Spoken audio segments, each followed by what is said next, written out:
cerveza,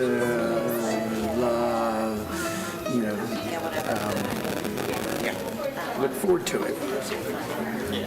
Good morning. I'd like to call the Board of County Commissioners meeting for Tuesday, September 13th, 2022 to order. The time is approximately 9:30 in the morning. To do the invocation, we have Father John Blewett, and followed by that will be the Pledge of Allegiance by Commissioner Lee Constantine. Can we all stand, please? Father Blewett.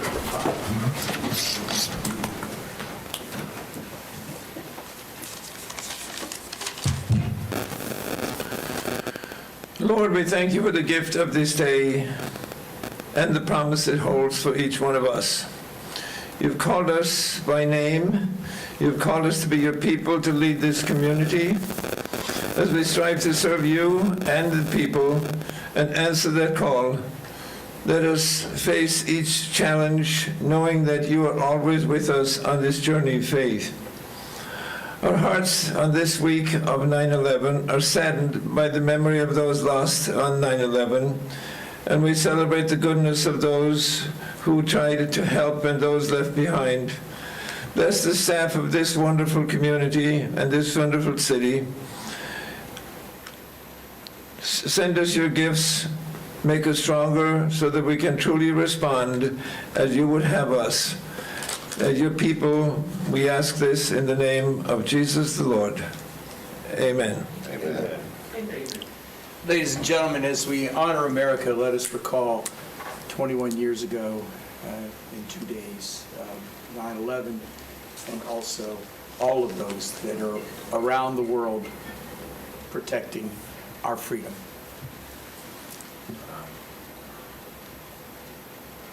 I pledge allegiance to the flag of the United States of America and to the republic for which it stands, one nation, under God, indivisible, with liberty and justice for all. Thank you, everyone. Thank you, Commissioner. Thank you, Father John Blewett. We're going to go into proclamations, awards, and presentation. The first proclamation will be presented by Commissioner Herr. Commissioner? Thank you. I move the following proclamation of the Seminole County Board of County Commissioners proclaiming September 2022 as Hunger Action Month in Seminole County, Florida. Whereas hunger and poverty are issues of vital concern in Florida, where 10.6% of people face hunger and do not know where their next meal will come from, and whereas and help end hunger in their local community. Now, therefore, be it proclaimed that we, the Board of County Commissioners of Seminole County, do hereby proclaim September 2022 as Hunger Action Month. Adopted this 13th day of 2022. Second. The motion is second. Discussion on the motion. All in favor of the motion, signify by saying aye. Aye. Opposed, like sign. Motion passes. Commissioner, would you present the presentation? I will. We have with us today Kelly Quintero, the Director of Advocacy and Government Relations from Second Harvest, to accept the proclamation. Thank you. Or whoever Kelly said. Or whoever's here. Or whoever's here. Or their designee.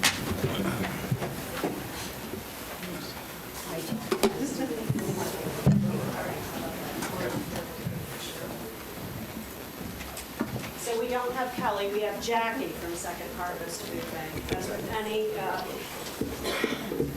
front and center, as with any nonprofit, everybody jumps in and does what you have to do, right?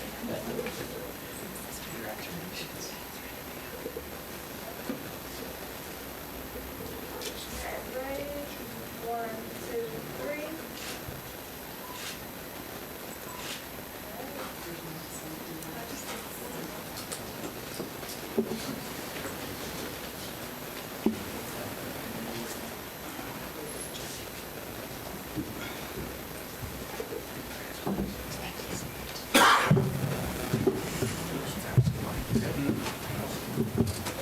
Just give us one more minute.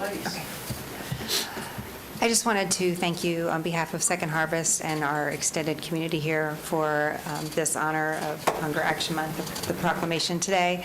Right now, 1 in 7 people in Central Florida are experiencing hunger, 1 in 5 children. And as you stated in the proclamation, we are providing food to over 500 partner agencies in a 6-county area, trying to fill that need. We had hoped that our numbers would be dropping by this point, but unfortunately, due to the cost of living, it is not, and we're still seeing pandemic numbers reaching out in need of food. So we thank you for this recognition, and we thank the community for all of their continued support. There's a lot of ways to get involved. If you want to volunteer at any local pantry, I'm not just Second Harvest, but there's so many in our community, donate food, donate funding. You mentioned there's a dining month, so you can check our website at feedhopenow.org. There's a lot of great restaurants that are donating to us when you eat there. So just a lot of ways to get involved, and we encourage everybody to take a step this month during Hunger Action Month to do something to help those in need in our community. Thank you so much. Jackie, Thank you, Jackie. before you leave, Jackie, Yes. if someone wanted to contact Second Harvest, what would be the best way to do that? You can reach out on our website at feedhopenow.org, or that would probably be the best way, and we'll have phone numbers and other contact information listed there. Okay, thank you. Thanks. It's the only proclamation that we have. Before we go on to the presentations, I would like to recognize Commissioner Lockhart. Commissioner Lockhart was reappointed to the Seminole State Board of Trustees this month or last week by Governor DeSantis. I'm taking note of this because it's one thing to be appointed to that board, but then it's another thing to be reappointed to that board, and Commissioner Lockhart has been reappointed, and that's pretty significant. It's also significant because she was also the outstanding trustee for the state of Florida, so I wanted to congratulate the commissioner for that. And group of people serving on your behalf, because Seminole State is your state college here in Seminole County. So I will say, go state, go far. thank you, Commissioner, and congratulations again. Thank you. At this time, we'll go to presentations. We have the presentation by Tricia Johnson, one of our deputy county managers, regarding ARPA. Thank you, Chairman and Commissioners. For the record, Tricia Johnson, Deputy County Manager. Today, I'd like to provide you with a brief American Rescue Plan update with respect to the allocation of the $91.6 million in funds. So I'm going to go through these quickly because there are a lot of slides, but I'll be happy to certainly address your questions. As you know, of the $91.6 million, we allocated $4 million of that to our individual assistance program, which our rental, mortgage, and utility assistance grant. That program closed on August 5th, and a total of $620,000 was awarded. If you recall, on March 8th, this board directed staff to reallocate $3 million of the $4 million towards the good of the ARPA order, so to speak. So those monies have been moved kind of to the base budget of ARPA. And above the $620,000 are administrative fees that were utilized to operate the program through our external vendor and through staff. Majority of those, you say, well, that wasn't a lot of money awarded as compared to ERAP. That's because a lot of folks applied for the ERAP program instead, and you can see that $8.7 million has been awarded through that program, also closing August 5th. We are still awarding some grants, so the total amount will probably be a little more than $9 million. Our small business program, I can't seem to, okay, thank you. Our small business assistance program also closed on August 5th, and we awarded about $690,000. This board reallocated $1.5 million of the ARPA funds towards, again, the good of the ARPA order, as I like to call it. Our not-for-profit assistance program has closed. We awarded 17 essential service grants, and when I say essential service, they're not specified toward mental health or homelessness. Those were two separate programs where we've also allocated some not-for-profit assistance. These grants were over $500,000 in awards through agreements, and it's important to note that these organizations have until December 30th, 2023 to request reimbursement for their funds per their agreement. So those dollars aren't necessarily encumbered, but they are allocated towards these agreements, so we cannot spend those funds until we know after that date if the organization did request reimbursement for them. And they, of course, have to follow the agreement and request appropriate use of ARPA expenditures per U.S. Treasury guidance. We allocated $3.65 million for homelessness diversion. The majority of this is towards the rescue outreach mission agreement of $2.85 million. We have reimbursed about $300,000 of that grant thus far, and they have until the end of 2024 to request reimbursement of those funds. The remaining funds are allocated towards 3 homelessness grants. That is for Recovery House, Lifeboat, and Homelessness Service Network, totaling about $427,000. As I described before, they have until the December 30th of 2023 to request reimbursement for those funds. We have 2 agreements for Seminole State College totaling $1.35 million combined. We have our lodging incentives, which were incentives for hotels. That program has closed, and if you recall, we reallocated about $240,000 of that at the March 8th BCC meeting as well. We're working with the Orlando Sanford International Airport on the scope of services for their tourism incentive grant totaling $1 million. We have a number of community recreation projects. Rick Durr and his team have been very busy. These total about $2 million, and we have until the end of 2024 to encumber the funds. So I will just mention this, I know you all know, but for the good of the folks watching, allocated means the funds are budgeted. Encumbered means the funds are tied to a vendor, to a purchase order. If you think of our J.D. Edwards process, they're tied to a purchase order.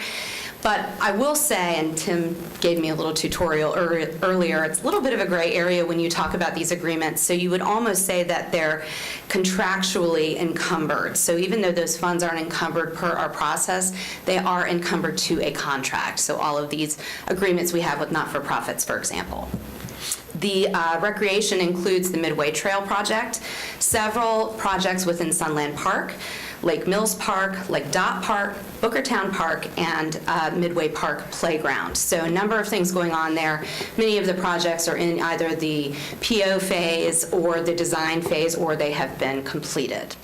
Community facilities, this board allocated $3 million towards community facilities in general, but you have talked since about utilizing these funds for the Rosenwald project, which Steve Fussell is managing in coordination with the county manager's office to determine the best use of those funds moving forward. Our affordable housing program, I will say, is what I am most excited about, and if you have free time, give Stacy Smithwick a call. It is innovative and exciting. It is exactly in line with what U.S. Treasury expects with respect to utilizing these these ARPA funds. We are working on agreements right now with 2 developers, and construction should begin by January. And as these homes are sold to first-time home buyers, the dollars will then come back to the county to then reuse into the affordable housing program. So it's a really, really exciting program. The Sheriff's Office Behavioral Health Program, this is one of the few agreements we have where they are paid initially rather than through reimbursement, and the Sheriff's Office has been paid $3 million thus far as part of this $9 million agreement. Our mental health program, and I'll talk about this and the community health program combined, because this is aside from the piece that our fire department is operating that I know you're very familiar with. We have 2 NOFAs that have been issued, one for mental health and one for community health. And we have a group of folks, both staff and external representatives, reviewing these applications for mental health funding and for community health funding to determine the best use of these funds to meet the criteria that's set by both U.S. Treasury and by our Community Services Department. So I know those applications are currently in the review process with the staff and review team. The Midway Stormwater Project, you have approved the purchase of 2 parcels, and we've also closed on property for the stormwater retention pond, and the design of the project is ongoing. Broadband, I know this board received an update at our last board meeting, so I won't go too in detail there. We have 2 city agreements of the 6 cities that are participating that are on today's consent agenda for your consideration. The rest of the city agreements have been executed, and our team has been working with the cities to invoice and receive those first initial payments for the programs that each city selected to participate in. Each city's kind of participating in different programs based on their priorities and goals. Of the $91.6 million, since this board reallocated it was $4.8 million at the time on March 8th. Now, portions of that money have been used for other projects. We have about $4 million that is currently unallocated. After discussing this with the ARPA team and resource management, it is our recommendation that we not allocate this $4 million at this time. We will need to consider it probably second quarter next year as to where it should go, but we have a number of opportunities where these dollars could be spent. We know that the Midway project will come in much higher than $10 million. We know Rosenwald might exceed $3 million as well. Certainly affordable housing is another opportunity. And we also have a number of county projects that benefit this community that as the costs come back much higher, unfortunately, due to construction costs and supply chain issues, we may need to consider, are those a good use of ARPA dollars? So as we prepare for the 2024 budget process, which is hard to believe is only a few months away, staff recommends that we hold on to this money. It certainly needs to be spent within U.S. Treasury guidance, within the timelines provided by Treasury, and also on projects that benefit our citizens, but not allocate it towards a specific project at this time, so we have a little flexibility moving into the next fiscal year. And with that, I'll be happy to address any questions. Before we go to the board, I'd like to ask Shani, do you have any written requests? No, sir. Anyone in the audience that'd like to speak to us on this issue? Seeing none, we'll close public input. Is there any discussion from the board? Commissioner Lockhart. Yeah, I will just say great job. I think that you all have handled this remarkably well, and when we have an opportunity to talk with folks at Florida Association of Counties from other jurisdictions around the state, I'm very proud of the work that our team is doing, so thank you. Thank you. And Commissioner Lockhart's correct. Not only did our staff handle their normal workload, they handled the additional workload of handling and distributing these types of dollars. So our staff, as well as all the other people associated with this, should be complimented. So job well done. Mr. Chairman. Before I get to you, I'm going to go to Commissioner Constantine. Thank you very much. And I just wanted to say I think it's prudent that we hold back on the $4 million as we move forward. We always know that there's something that's going to come up, and there's something, priorities change and circumstances change. So to have that availability, that's great. The other thing to share in the compliments with my fellow commissioners, as you know, Tricia, when the National Association of Counties had their annual meeting in Denver, they asked me as a representative of Seminole County to speak on this because we have done a lot of innovative programs that they wanted to know, specifically our work with the workforce and Seminole State College. So, it was well received. So thank you very much. Thank you. Mr. Applegate.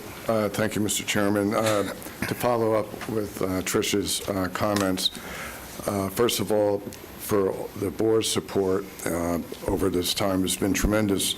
It's hard for the public to truly understand what staff has done with your guidance and approval.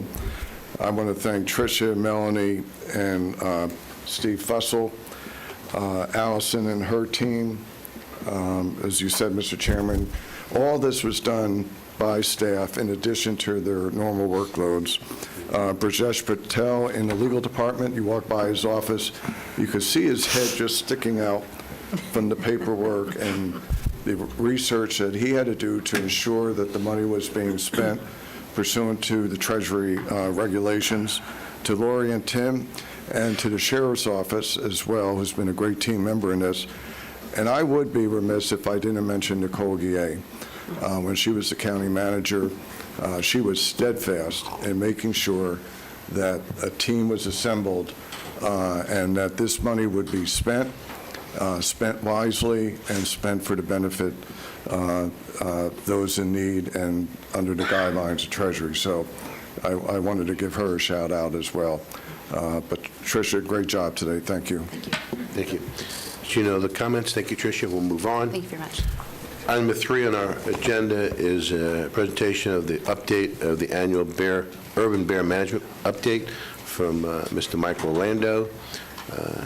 Mr. Orlando? Hi. Sorry I'm late. It's all right. You're not. You're just on time. Good. So I do have a PowerPoint presentation. Do we have a... Bring it up right now. Oh, got it. Okay. Thanks. Okay, hi Orlando. everybody, welcome to the fall. Mr. Orlando, could you introduce yourself, please? Yeah, sure. My name is Mike Orlando. I'm the Assistant Bear Program Coordinator for Florida Fish and Wildlife. And this is probably 6 or 7 years, I think, that we've been doing this now. And it was part of our agreement when you guys passed the ordinance that I would come and give basically an annual update for bears in Seminole County. So this is for the year 2021.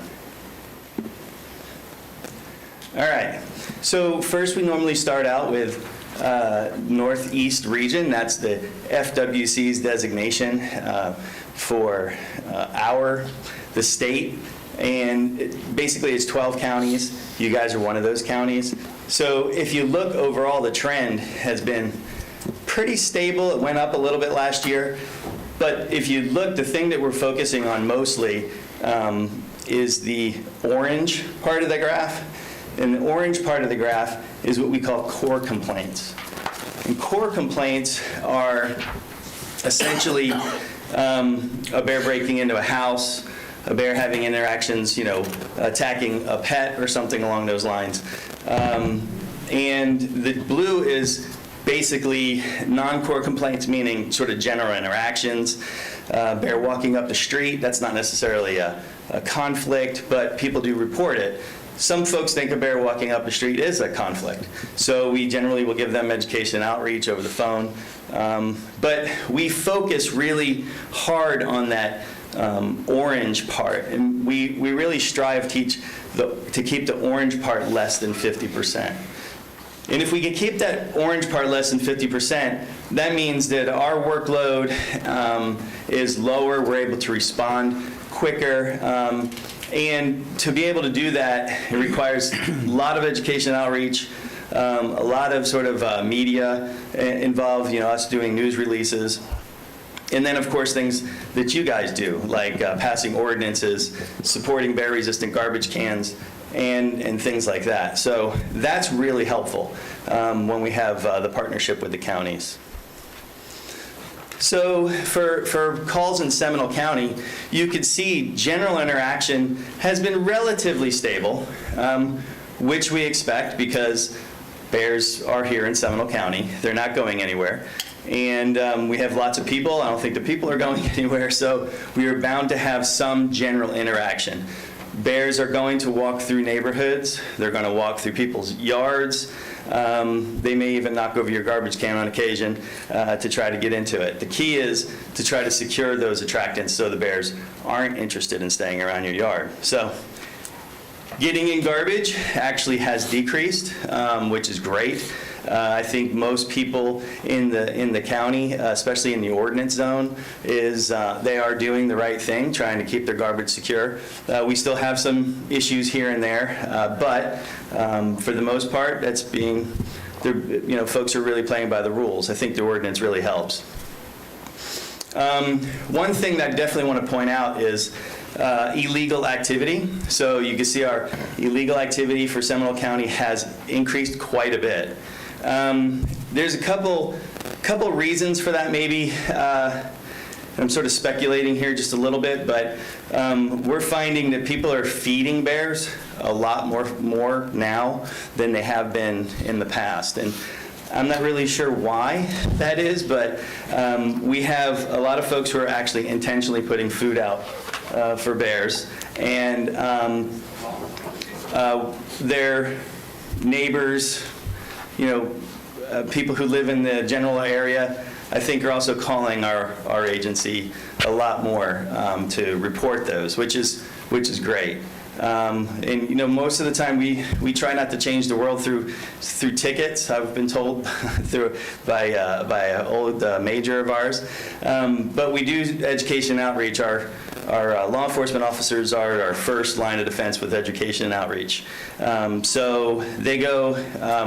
Our biologists may show up first, then our officers will show up and give them something like a notice of noncompliance, meaning, hey, you're doing this is illegal, you can't be doing this anymore. If they continue to do that, they may end up with a citation. So you can see, actually, the calls, like I said, have been going down, which is a great trend. We want to stay on that trend for Seminole County. I can't imagine it'll ever get to 0, but we could hope. But 421 for Seminole County is really good, given that we had, I think we were at like 900 or 1,000 just 6 years ago. So we are really doing a good job. You guys are doing really great. Residents are. So you can see they're generally going down for 2021. Most of those were non-core complaints, which is also okay. And then the core complaints that we did have, we pay attention to and try to take care of. Most of those core complaints are going to be in that ordinance zone west of I-4. So a couple of the ongoing issues that we've had, just like last year, I actually didn't even change this bullet. We do have a few businesses that are not following the ordinance. They are in the ordinance area or zone, and they're still not quite there yet. We have quite a few discussions through law enforcement with them. I think we've talked to the county a couple times, like code enforcement sort of thing. We're working on it, Sometimes takes a little bit more for some folks. So we're working on the businesses. Again, the availability of bear-resistant trash cans pops up all the time for us. People do still desire to have those cans. And we're having, it's not just Seminole County, but throughout the state, we're having a hard time getting them for residents. But in Seminole County, we get that specifically. Another thing that we've had is, this is now the second bear that we've had in Seminole County that's had a plastic jar stuck over its head. The first one, we were able to actually, I jumped on top of it, and our area bear biologist was able to get have a heart. We shoved it down in the have a heart. That's why they give us a uniform allowance, so when our shirts get all ripped up, we can buy new ones. But we put it down in the cage, got the plastic jar off, and turned it loose with its mother. Everything was good. This one unfortunately showed up with the jar stuck on its head just recently, Morgan, just 2 weeks ago, 3 weeks? 2 weeks ago. And we got a couple of pictures of it. Now the good thing about this one, if there's a good thing, is the jar is stuck in front of its ears. Once it gets past the ears, it acts like a locking mechanism and it can't pull it forward. We have not found this bear. But we've had cameras up. We've canvassed the entire area of Katie's Landing where it was, and nobody has reported this bear.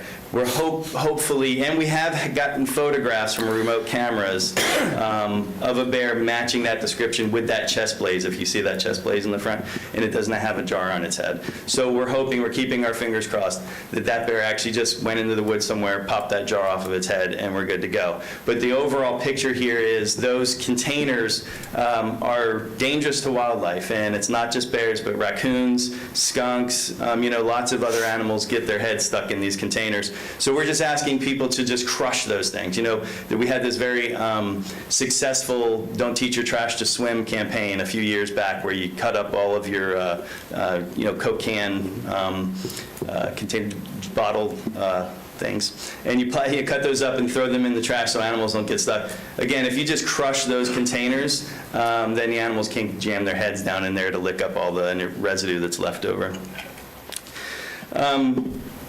We have had a handful of orphan cubs this year. Right now we have 10 at Homosassa, which is kind of a high number for us, but we manage. Homosassa does a really good job. We've got one off of State Road 46 in Seminole County there, 22-pound female that we captured. Then this one was very interesting. We were actually looking for another orphan cub. Somebody called us, actually drove up to us and said, hey, it's around the corner. It was probably about a half a mile away, so we weren't sure it was the same one. It was female, but it was only 9 pounds. This is when we showed up, this is what we were looking at. The residents of the area were fantastic. We could not thank the residents of this community more. They helped us from start to finish. It was obviously orphaned for quite a while. The other one I just said was 22 pounds. This one was only 9. They should be about the same weight. What we ended up doing was, if you see that picture there where I'm standing on a ladder, Morgan's down below waiting to catch the cub. And the gentleman who's a resident in the area actually had a 20-foot long lobster snare that he made for lobstering in the Keys. And we ended up snaring the bear with this lobster snare. I grabbed onto it, lowered it down, and Morgan was able to capture it in a cage. So we were successful at getting that. Oh. There's a video, but it's sideways, it looks like. So you can see, sorry about that. What's happening? So it's not sideways on my computer. But you can see we dumped it down inside the cage, and we were able to take it to an animal hospital because it was really in bad shape. Florida Wild Animal Hospital in DeLand, they do everything for us pro bono. They do a really, really good job. It's over at Homosassa doing really well. And then, again, a 26-pound male in Sanford, and you can see him walking into one of our Have a Heart traps there, and we captured that one. Just so you all know that we do try to capture and rehab and rehabilitate bear cubs that are orphaned, known to be orphaned, before August 1st, and they're under 30 pounds. They are kept off exhibit in Homosassa Springs, and then we will release them in December after they've been fattened up. And that's it. Okay. Thank you, Orlando. Before we go to the board, anyone in the public would like to address? Do we have any written requests? Anyone in the public? Close public. I'm sorry, if you come down. That's why we try to ask people to hand them in first. Right. Here we go. Could you give that to Shani, please? Thank you. Please give us your name and address for the record. Katrina Shaddix, 1011 Synagogues Trail, Oviedo, Geneva, Florida, 32732. Thank you, Mike, for the awesome presentation. And I just wanted to offer that, the state legislator has not allocated any money to counties or to the FWC for the bear-proof trash cans or bear-resistant trash cans. And I wanted to, hopefully, the county commission can get the date out. We are having another Black Bear Romp 5K in the Wekiva State Forest that raises money for Seminole County citizens to get those bear-resistant trash cans at a reduced rate. Last year, we were able to get 235 trash cans in the households in Seminole County, and this year that's one semi-truckload. This year we're hoping to be able to buy 2 truckloads, which would be nearly 500 trash cans. We offer them at around a 40 to 50% discount rate, so if y'all could help us promote that event, it helps everyone in the county. And also I still offer those bear straps for free. We've given out thousands, probably over 4,000 sets of straps to secure trash cans, and it only costs me about $20 per bag, but we have saved local governments and citizens $1.2 million not having to buy the bear-proof trash cans. However, I would much rather have the bear-resistant trash cans than the straps, but the straps are a nice, cost-effective alternative. And also, a lot of these problems come when we have all of these people moving into Florida, moving into Seminole. They are not told that we have bears. Realtors specifically do not mention that we have bears because they think it will kill a sale. That leads these people to freak out when they see a bear, call the FWC, and this includes gators too, and complain about our native wildlife. So if we could possibly think about changing the Seminole County logo and having a bear and trees on there instead of a sailboat. Grant, I know you love your sailboat, but it doesn't even apply to the county anymore. I think that would be a way to give some public awareness that we have bears and we need to act accordingly. And the FWC can only do so much, but the citizens here have done an amazing job on social media. Every time there's a bear that is seen, I get 10 million, not 10 million, but hundreds of tags throughout the week, throughout the months. We get those straps to them. We're having this event, so our citizens are amazing. We have the best people in the state as far as securing our trash. So if we could just help them out and get the 5K word out, that would be great. Thank you. Thank you. Commissioner Lockhart? When is the 5K? October 21st, and it happens to be the 7th death anniversary of the bear hunt. I know we don't like to bring that up, but we've come a long way since then, and this event is very important and needs to be supported. Thank you. Thank you. Shani, any other written requests? Anyone else in the public? We'll close public comments. Questions from the board to Mr. Lander. Commissioner Herr. I actually don't have a question, but I'd like to thank staff. We are sending out the Bear Aware postcards to anybody that moves into the, what I would call the hot zone, which is where I live. Okay. And so I don't know that we can tie this to that, but at the point that we started sending out the postcards is when you see the next trigger of the lower calls. So if that sustains, it would be, from my perspective, potentially related. I don't think the card mentions crush it with regard to the big containers that are getting stuck on heads. So at the next iteration, I wouldn't want to do anything before the next print, but at the next iteration, we may want to consider adding that as a bullet point, although the more you put on the card, the less people read it. But staff did a really wonderful job at designing it. It is going out monthly, so they're getting it timely with when they move in. It's not an annual. The property appraiser's office is helping with it. There's a whole team effort to save the bears. I do have a question, though. Yes, ma'am. Do you know the status of Tripod? Yes. So Morgan, our area bear biologist, raise her hand there. She's constantly in communication with the general public, the citizens of CM all the time. It's been years now that we've been monitoring him. He's done, we've even seen him with females. So, he's a bear out in the woods. He just happens to have... Good sign. Yeah, he just happens to have 3 legs instead of 4. He's just being a bear out there. Now, recently we had seen a photograph of him, and he looks a little bit skinnier than he has in the last few years. So we are monitoring that pretty closely. We absolutely don't want him to suffer if there's something going on with him. No, so far, we're just keeping an eye on him, and the residents who have him around love him. He's quite the fixture in these neighborhoods. He does knock over garbage cans on occasion, but he's a bear. So, but yeah, we're keeping an eye on him. And one thing that I definitely want to make no secrets. If he starts to go downhill, though, we will try to step in and intervene so he doesn't suffer very long. But so far, so good. We're okay. Great. Commissioner Constantine? Thank you. Well, Mike, like you said, this is the 7th year. I think Yeah. it's been a pleasure working with you from the same very here. beginning. When this was first brought up, there was a lot of folks that just didn't think this was going to work, but our citizens have stepped to the plate, education and everything, and of course the discount cans. So few questions. Yes. Number one, well, this is actually a statement. You said it, but I want to repeat it.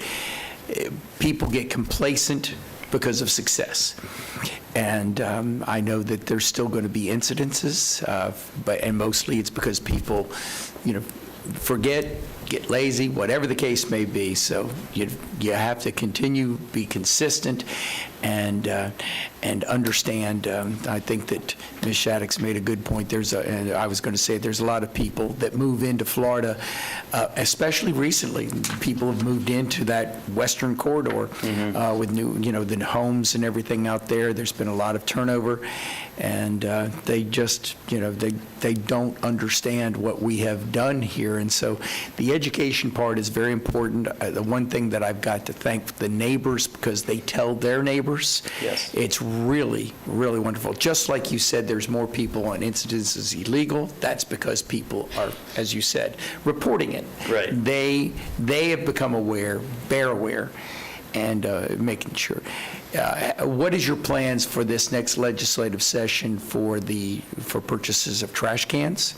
What is FWC's Yeah, so our future plans are obviously, we're lending support and any subject matter expert advice we could give to the counties and cities and even HOAs.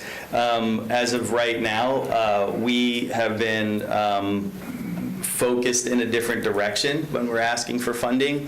For equally, is important.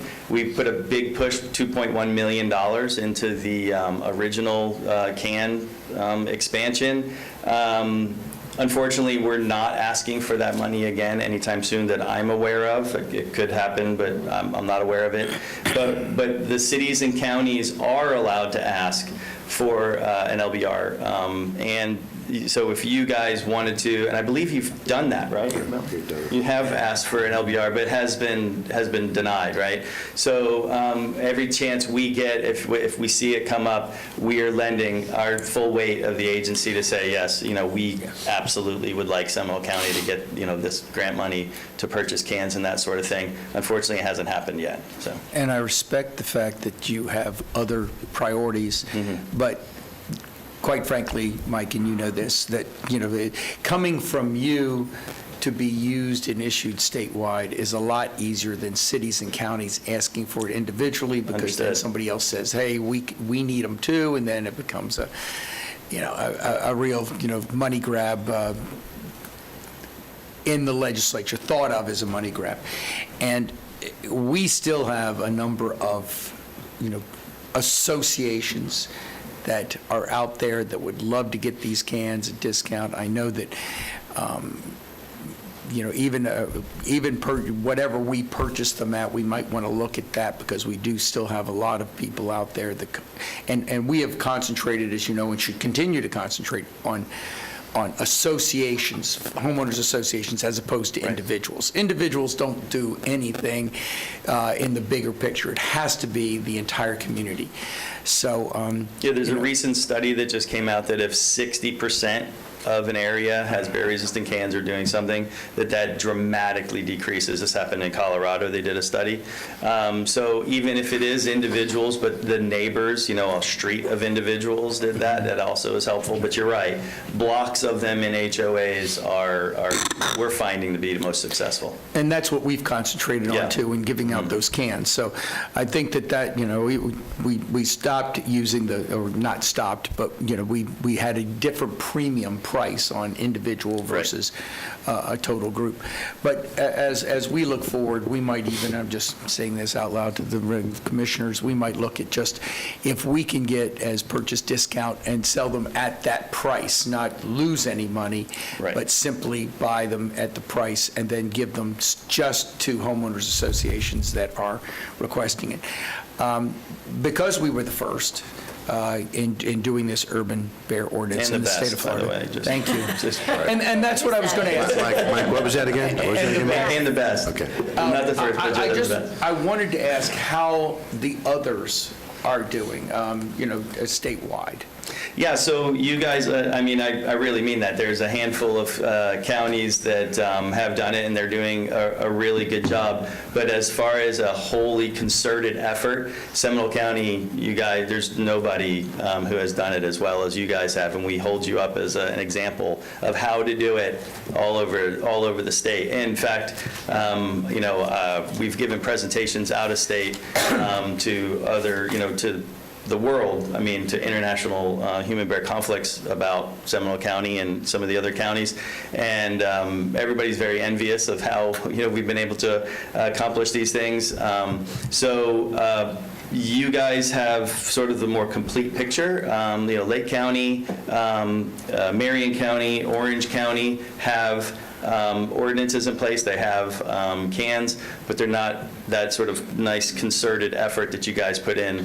And they're doing well, don't get me wrong. The folks who have the cans aren't having bear problems, but it's not entire swaths of the landscape that's, more buttoned up. It's more individual, like you were talking about. So, and to finish my whole thought, and to reiterate what you just said, I was surprised because I was contacted by a consortium in the Smoky Mountains, Tennessee, North Carolina, and they want me to speak on what we have done. That's great.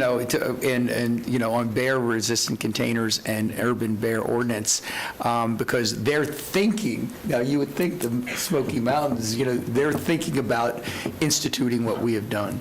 So that's real exciting. So I need to talk to you a little bit. We have a about friendly competition with North Carolina because Asheville is really trying to do the same thing. And we're like, oh, we've got another Bearwise community. Or like, God, and they try to get a Bearwise community, and so we're fighting. So it's overall, it's a good competition. But you would think that some places like Asheville and the Smokies would be years ahead of us, but they're not. They're actually, we're all learning at the same time, and we're slightly ahead, which I'm proud of. I'll be talking to you soon then. Yeah, that's Thank great. you. Anyone else? Commissioner Zimbauer? We also would be, Mike, thank you very much. We'd be remiss for not recognizing the HOAs who have agreed to adopt the bear awareness regulations and education process that hopefully, and I know most of them are reviewing that annually with their residents, which is a big part of this. I know we didn't have it here today, Mike, but I just in context, the same stats that you gave us today for Lake and Volusia. Right. How do we compare overall in trend lines?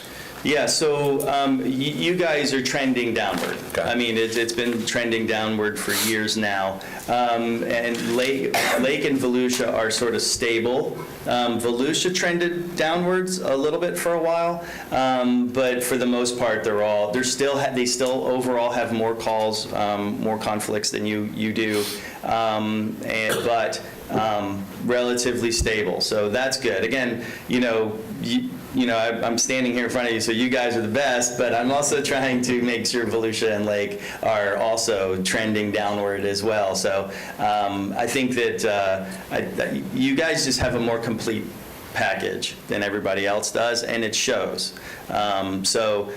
But overall, we're still having bear issues throughout the Northeast, throughout the state. But in particular, you guys are trending downward, and we're very happy with that. So. Great. Thank you. Michael, I got a question for you. Yeah. I know when people do either hiking or backpacking, depending upon what state they're in, there are some states and or areas that require bear cans. I know you know what that is. You got to carry it. That's where you put all your food. Right. And from my knowledge, I'm hoping I'm wrong, but Florida doesn't require that, correct? No, so on state lands, obviously we have a big bear push. Every time you show up at a state, if there's bears there, we have, kiosks that tell you how to go camping and hiking in bear country. But the federal government is different. So the U.S. Fish and Wildlife Service and the U.S. Forest Service, they do have some rules and regulations about camping and hiking. Even in the state of Florida? Even in the state, they're federal, so they have it like it's a. Because I know there are certain states like Vermont or Colorado, wherever it is. Right. If you're hiking, you're carrying a bear can. Yeah, right, exactly. Otherwise, you can't go. Yeah, and there are some places in Florida that have rules, probably not quite as strict, but they do have some rules for food storage orders in particular for the U.S. Forest Service, I know, and they're pretty serious about that. So backcountry things in general turn out to be more serious than what we call front country. So front country would be you in your front yard, basically, and back country is you way out in the middle of the forest hiking and camping. Statistically, bear incidents is usually in the back country end up worse. So they take it pretty seriously when you're going camping and hiking, and they're in the state lands. To my knowledge, there may be some individual rules for WMAs or state parks, but nothing whole. It's a shame. It is a good question. We should focus on that. They should do that here in the state. You're right.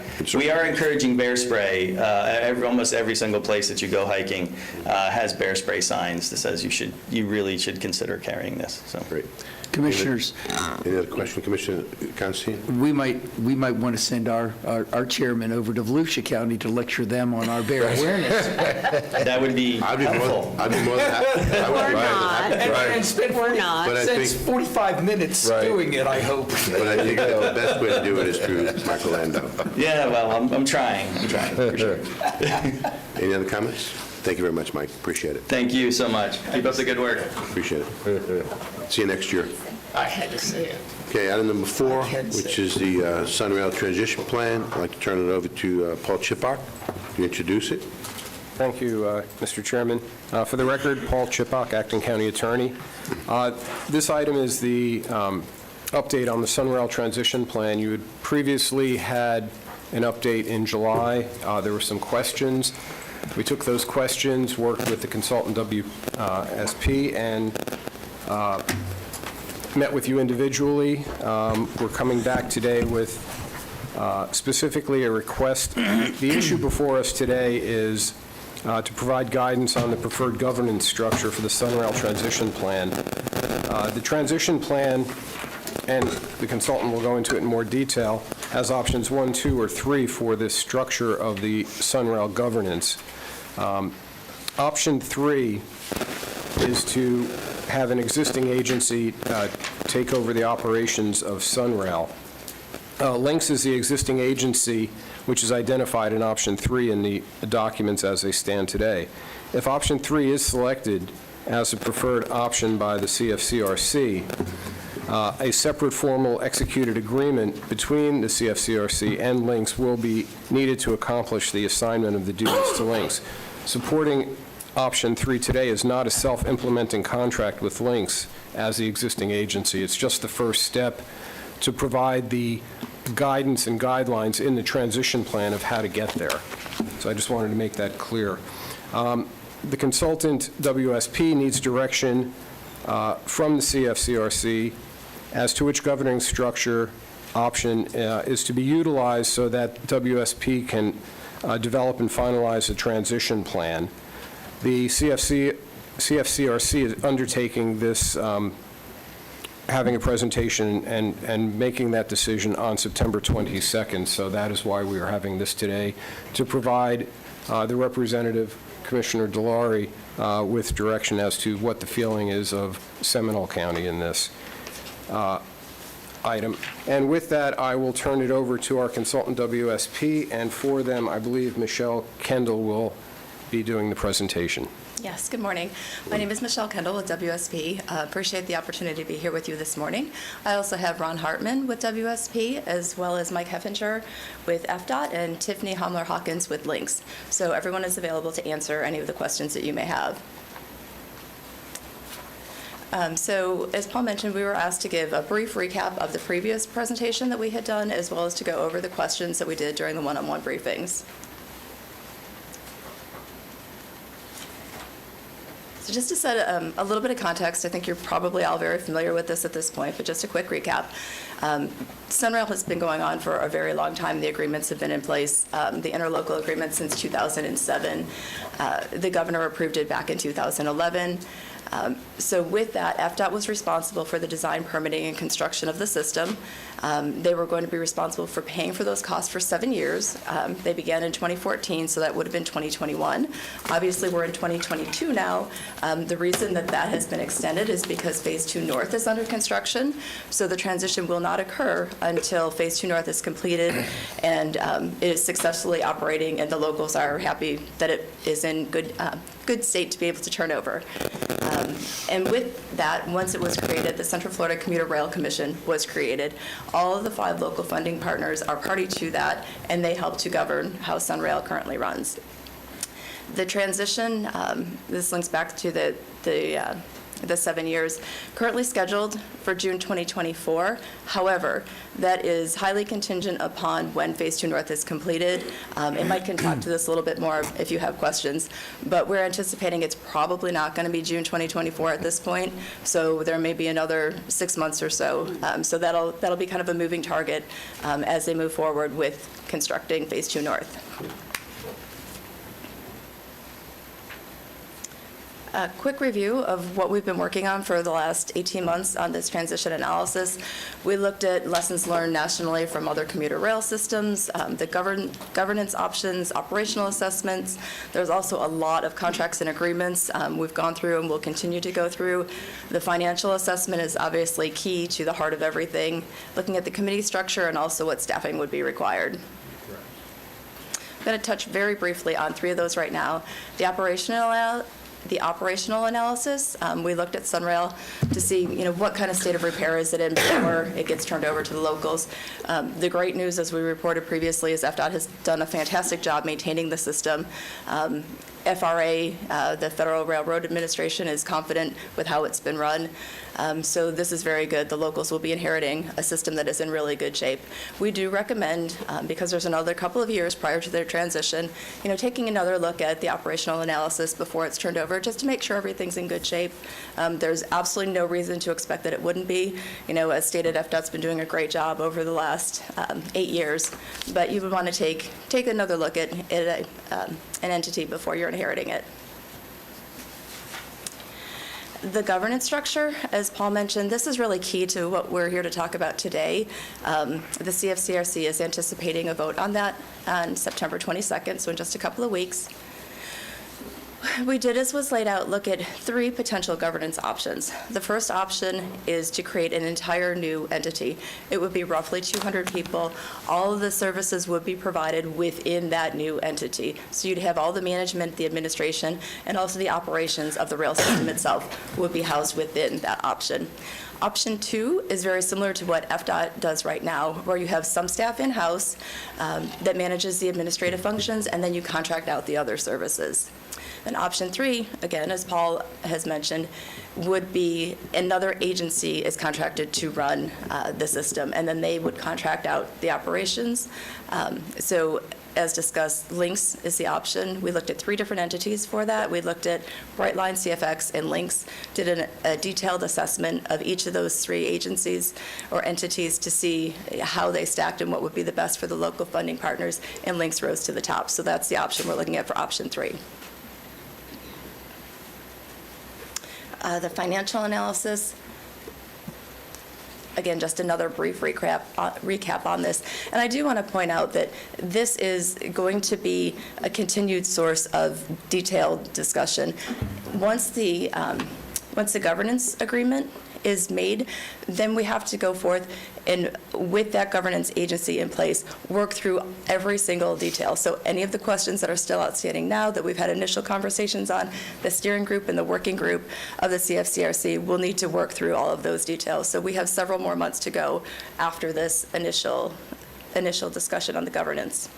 Looked at 4 different types of cost allocations: the insurance, the operating costs, capital. This is just breaking it down. Of those costs, the total cost, the 65, the 63, and the 54, breaks it down by the 5 local funding partners based on the agreement as structured in the interlocal agreement. So at this point, we'd like to, if there's any questions, we're happy to stop now. Otherwise, we can move to the discussion of the questions that came up during the briefings. You can continue, because I'd like to go to the public as well. Yes, sir. Okay. So the first question that came up was, is there a governance option number 4 that could be considered another entity that could manage Sunrail? And we worked through that. There really is not another feasible option. It is a very strong recommendation that the agency should be local and able to have the experience and the dedication and the availability, the opportunity to be able to run Sunrail. Lynx is the best option of those local agencies. Can the funding partners opt out of Sunrail? That was a question that came up. No, as I mentioned in an earlier slide, that interlocal funding agreement was set up back in 2007. All the parties agreed to that. So we are moving forward with Sunrail as it stands. If governance option 3 is advanced, how does Volusia County participate in covering a portion of the existing staff positions? So that would be, Volusia County obviously is not on the Lynx board right now. Volusia County will be part and is part of the CFCRC. They will still be part of the CFCRC. So any costs that are for Sunrail, the CFCRC and the local funding partners will be responsible for paying. Volusia County is one of them. So they will pay just like any other funding partner will. A couple more questions on governance that came up. Right now, especially with the conversations about a potential Sunshine Corridor, there is a little mixture of expansions. It is very important to note that we are talking about only the 61 existing miles. We're not talking about any expansions, just the existing system. Any future expansions would need to be reviewed and discussed and approved amongst the new agency who is running Sunrail. Will FDOT consider continuing to operate Sunrail? I know that was a hope that was put forth a couple of times, and FDOT has been very clear that, they're happy to turn it over as originally anticipated, so they will not continue to operate Sunrail. And then again, the anticipated date for the turnover is June 2024, with the major stipulation that Phase 2 North needs to be completed first. So at this point, Chairman, we do have the financial questions, which we're happy to go through. Would you like me to go through each of those? Just keep going through them. Okay. All right, financial question number 1. Additional insurance needs, what do other rail operators carry? A $323 million federal cap on liability insurance. Most agencies have agreed to purchase up to the cap. They feel that's in their best interest, and that's what Sunrail does as well. And then the Gallagher insurance policy, and Mike can speak more to this if you all have questions, also covers liability and rolling stock insurance, so that would be needed as well. FDOT does also, on question number 2, provide a subsidy to Tri-Rail, the rail system in South Florida. That was done many years back, and there have been legislative changes since then, so that FDOT is not in a position where they are obligated to fund rail systems. They are looking at a statewide approach through central office, but right now there is no requirement to continue to fund Sunrail like they do Tri-Rail. Question number 3, can MetroPlan provide a subsidy to reduce the local funding partners' financial obligations?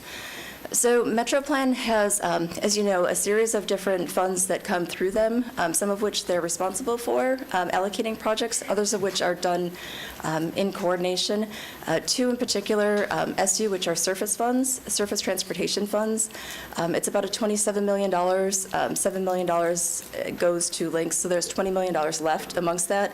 Those go to non-capacity type projects, so greenways, trails, sidewalks, all those different kinds of things. So that as a pot, if some of that were to be requested for Sunrail, that just dilutes the other projects that you're able to do. And then there is also DDR funds, which are funds that flow through MetroPlan from District 5, and those are FDOT funds. They're not MetroPlan specific funds, so they work in coordination with the local governments as to how those can be spent. But there is, and this is important to note, FDOT has said that they will pay the difference between those 2007 estimates and what we're looking at now. However, an equivalent amount will be reduced from what the local funding partners would have otherwise been given by FDOT. So again, you're taking from one pot into another. So you're reducing other projects that you would otherwise have.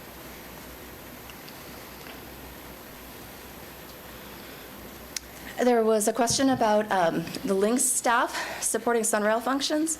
What we looked at in that, and we work very closely with Links leadership on this, 9 additional positions that would be needed, plus about 1.5 full-time equivalents of staff positions that are there already that would continue to need to be used. Very much like when y'all were talking about the ARPA funding, that was a new requirement, new work that came on board. Your existing staff did it.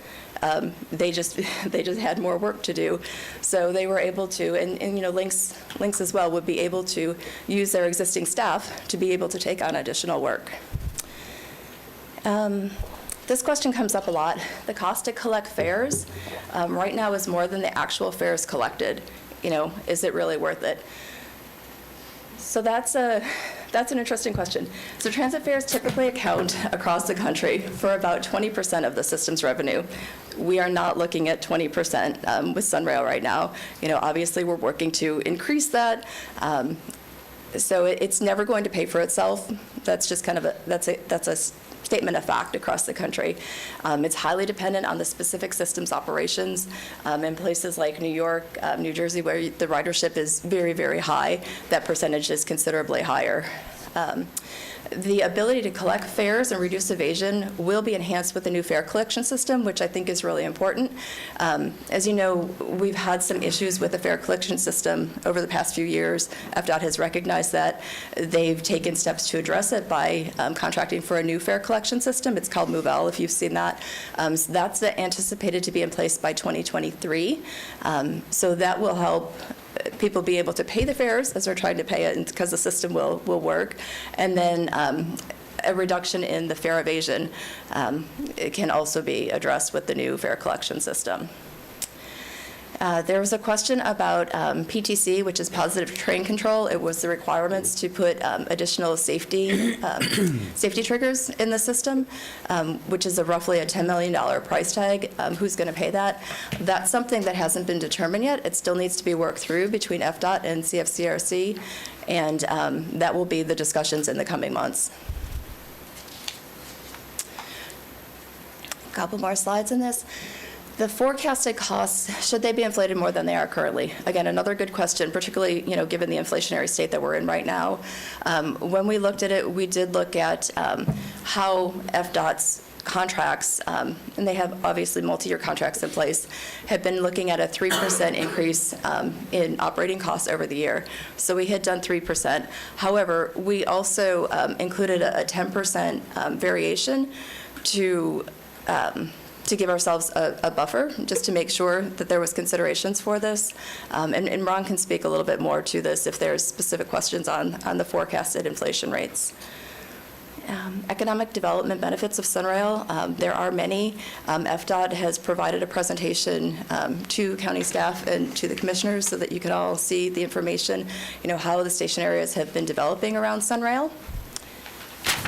Next question looks at, will fares remain at the same levels in future years as they are now?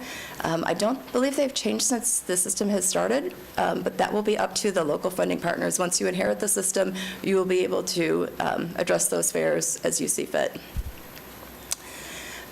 Question number 10 is another question that needs a little bit further investigation. There's lease revenue potential from fiber that's in the right-of-way. My understanding is there's conduit. There's not necessarily fiber in all of the locations, and there are some, depending on the different types of fiber, whether it's institutional grade or commercial grade, depends on whether they can be leased. Not my area of expertise. However, the point on this is that this is going to be something that needs to be confirmed with FDOT and legal to determine, whether that's an opportunity or not. A question came up about Lynx's bonding capacity. So Lynx has bonding authority and the annual borrowing capacity of $10 million. Tiffany was able to provide the memo in the statute to Paul, so he has that and can review and address any additional questions that he may have on that, and Tiffany can also answer questions if you would like. Question number 12, the duration of the MoveL fare collection contract. That's what we mentioned earlier. This is a new fare collection system, anticipated to be in place by 2023. And it covers the fare collection system until the transition to the CFCRC occurs, at which point the CFCRC can decide on what the length of the extending term is as they desire. Related to that, the fare violators, do we find them right now? Right now, we don't. They are removed from the trains, and they are charged with trespassing after 3 violation is the current policy. There is an option in the MoveL contract to fine violators if CFCRC so chooses.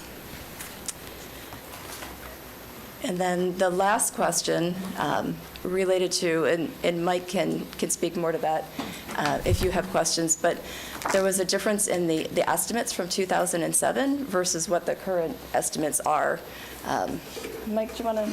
Sure.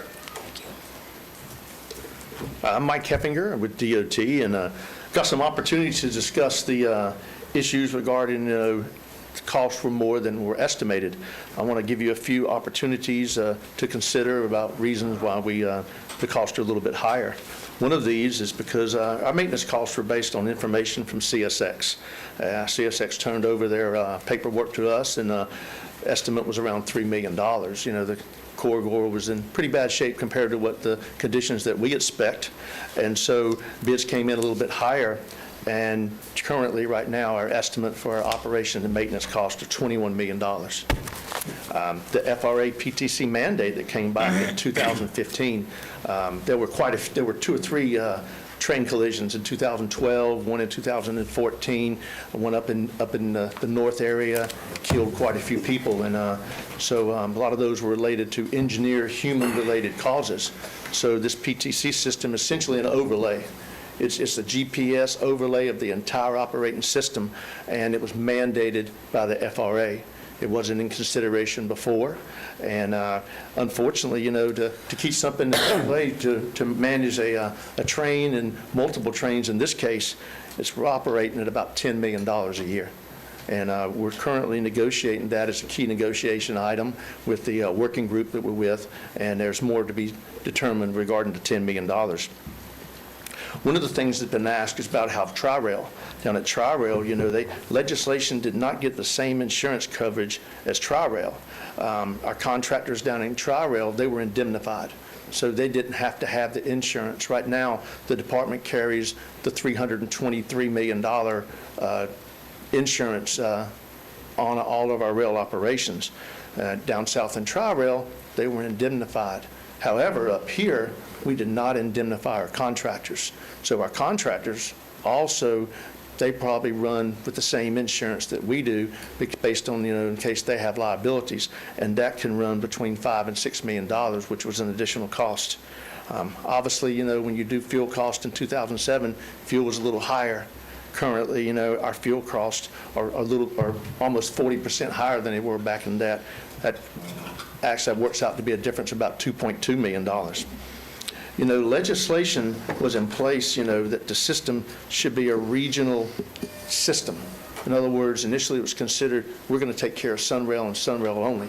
So when legislation was passed, it said it's going to be a regional transit system, which involves working with links. So in order to make our systems interoperable, it cost a little bit more money, and that worked out to be about $1.35 million. The last couple are about $1 million, and one of those, at this point in time, the department does not have the legislative authority to lease fiber optic on our corridor. The finance plan originally in 2007 estimated that would be about $1 million in revenue.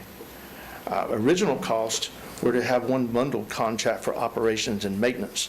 And there is a group out there called the Brotherhood of Railway Signalmen, and essentially a large unionized group, and the department decided that they would split this contract up. You would have a maintenance and operation for the rail, and then you would have a signal contractor based that were qualified for the Brotherhood of Railway Signalmen to maintain the signal. Unfortunately, a separate contract for signals, a separate contract with Amtrak, and a separate contract for heavy vehicle maintenance, they have increased costs due to additional overhead, management, and personnel. That worked out to be about $1 million. What were services that were not included, in that estimate, were the banking services. We have the teller machines out there. There has to be a way to process those funds. That's about $20,000 a year. We have merchant services, that are handling those, that are processing fees of $135,000. Obviously, when we go take the money out of the machines, there's an armored car service that works out to be about $42,000 a year. And the Wi-Fi, back in 2007, Wi-Fi really wasn't thinking about that. That was for the elite, and one thing that we are doing, we just updated the Wi-Fi on the current system to be brand new and current technology. Michael, we're trying to go to the questions, not additional presentation, the questions that were asked. Okay, anything else? We're trying to address just the questions that are on the list here. Yes, sir. Oh, I'm sorry. Well, my total for that would be $42.87 million. Okay, thank you. Thank you. Before we go to the board, Shani, is there any written request? No, sir. Okay, anyone in the public who'd like to address the board on this issue? We'll close public input. Any additional comments you'd like to make? No, sir. Mr. Chipak, would you like to close, and do we ask before we go to the board for questions? Yes, and again, you've received a lot of information today. A lot of it was follow-up from the July meeting, and we've basically done everything Sunrail here.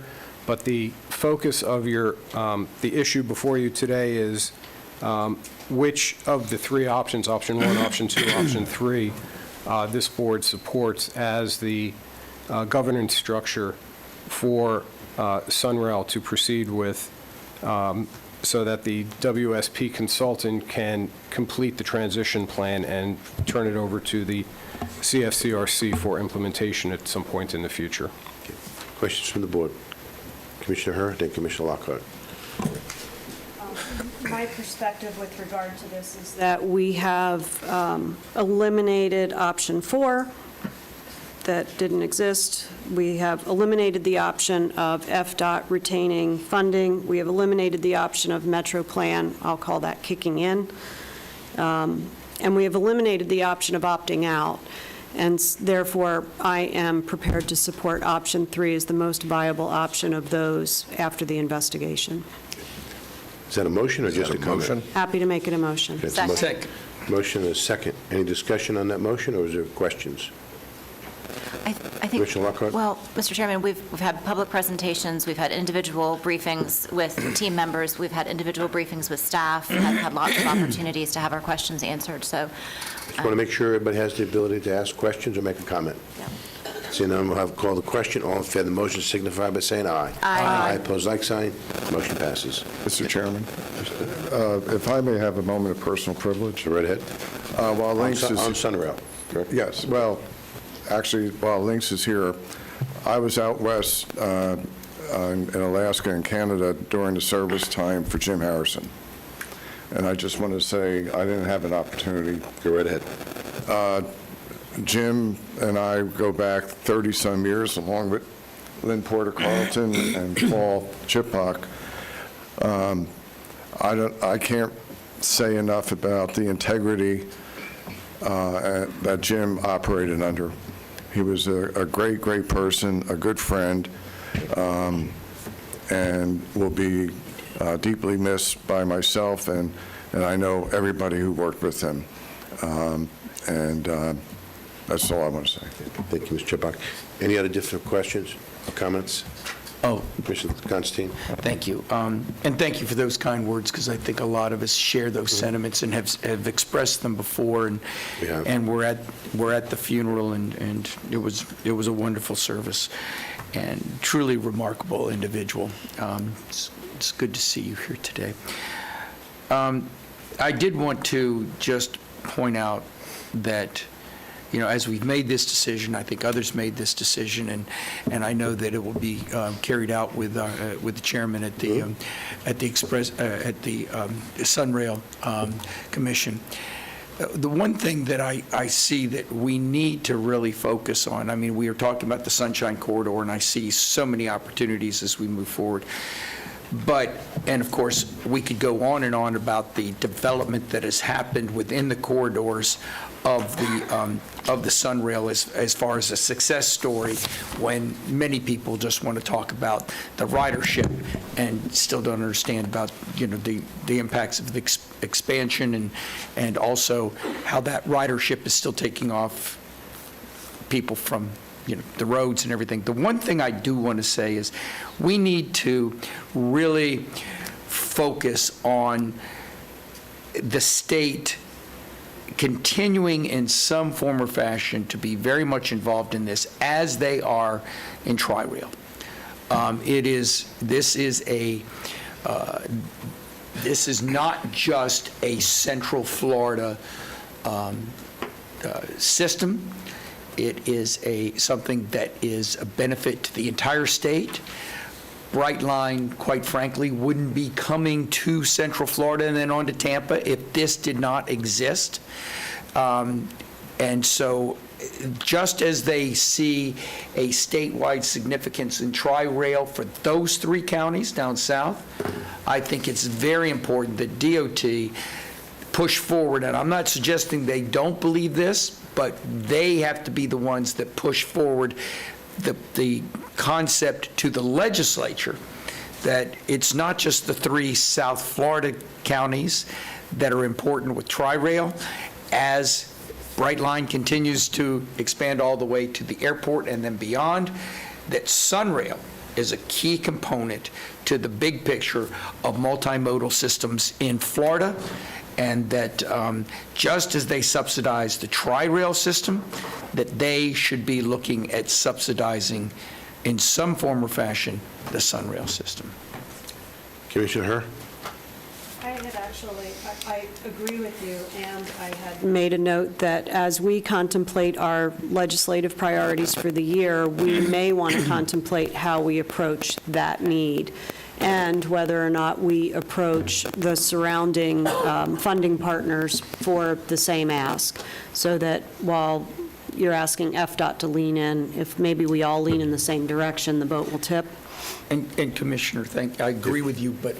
So if commissioners would allow me, if that's the direction you'd like to ask of the Central Florida Corridor for Sunrail, I'd be more than happy to bring that request if this board's asking me to do that to the Sunrail Commission. And that's what I was getting to. I think they're the ones that need to lead with all the counties working together on it, yes. But if that's something you all want me to do, I'd be more than happy to do that. Yes. I think it should be contemplated. Yes. I don't need a motion, I just want to make sure there's consensus.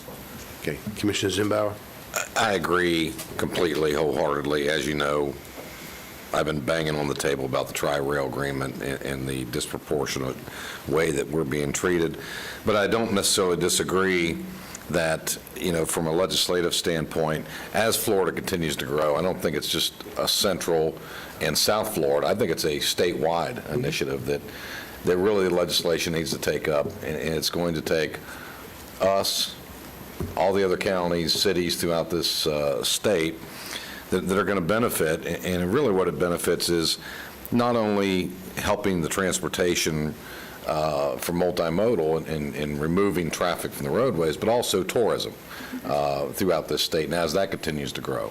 So I think it should be one of our legislative priorities, and we should have that discussion moving forward. Well, we're also setting the priorities not just of this county, but at Metro Plan over the next meeting, and I'll be more than happy to bring that up to Metro Plan as well. Well, absolutely, and of course, as you're aware, as a member of Metro Plan, the federal dollars, that are going to be coming are, in fact, now more focused towards multimodal than they are for roadways, and I think we should explore how we leverage that capability as well from a federal level. The other thing I'd like to ask Mr.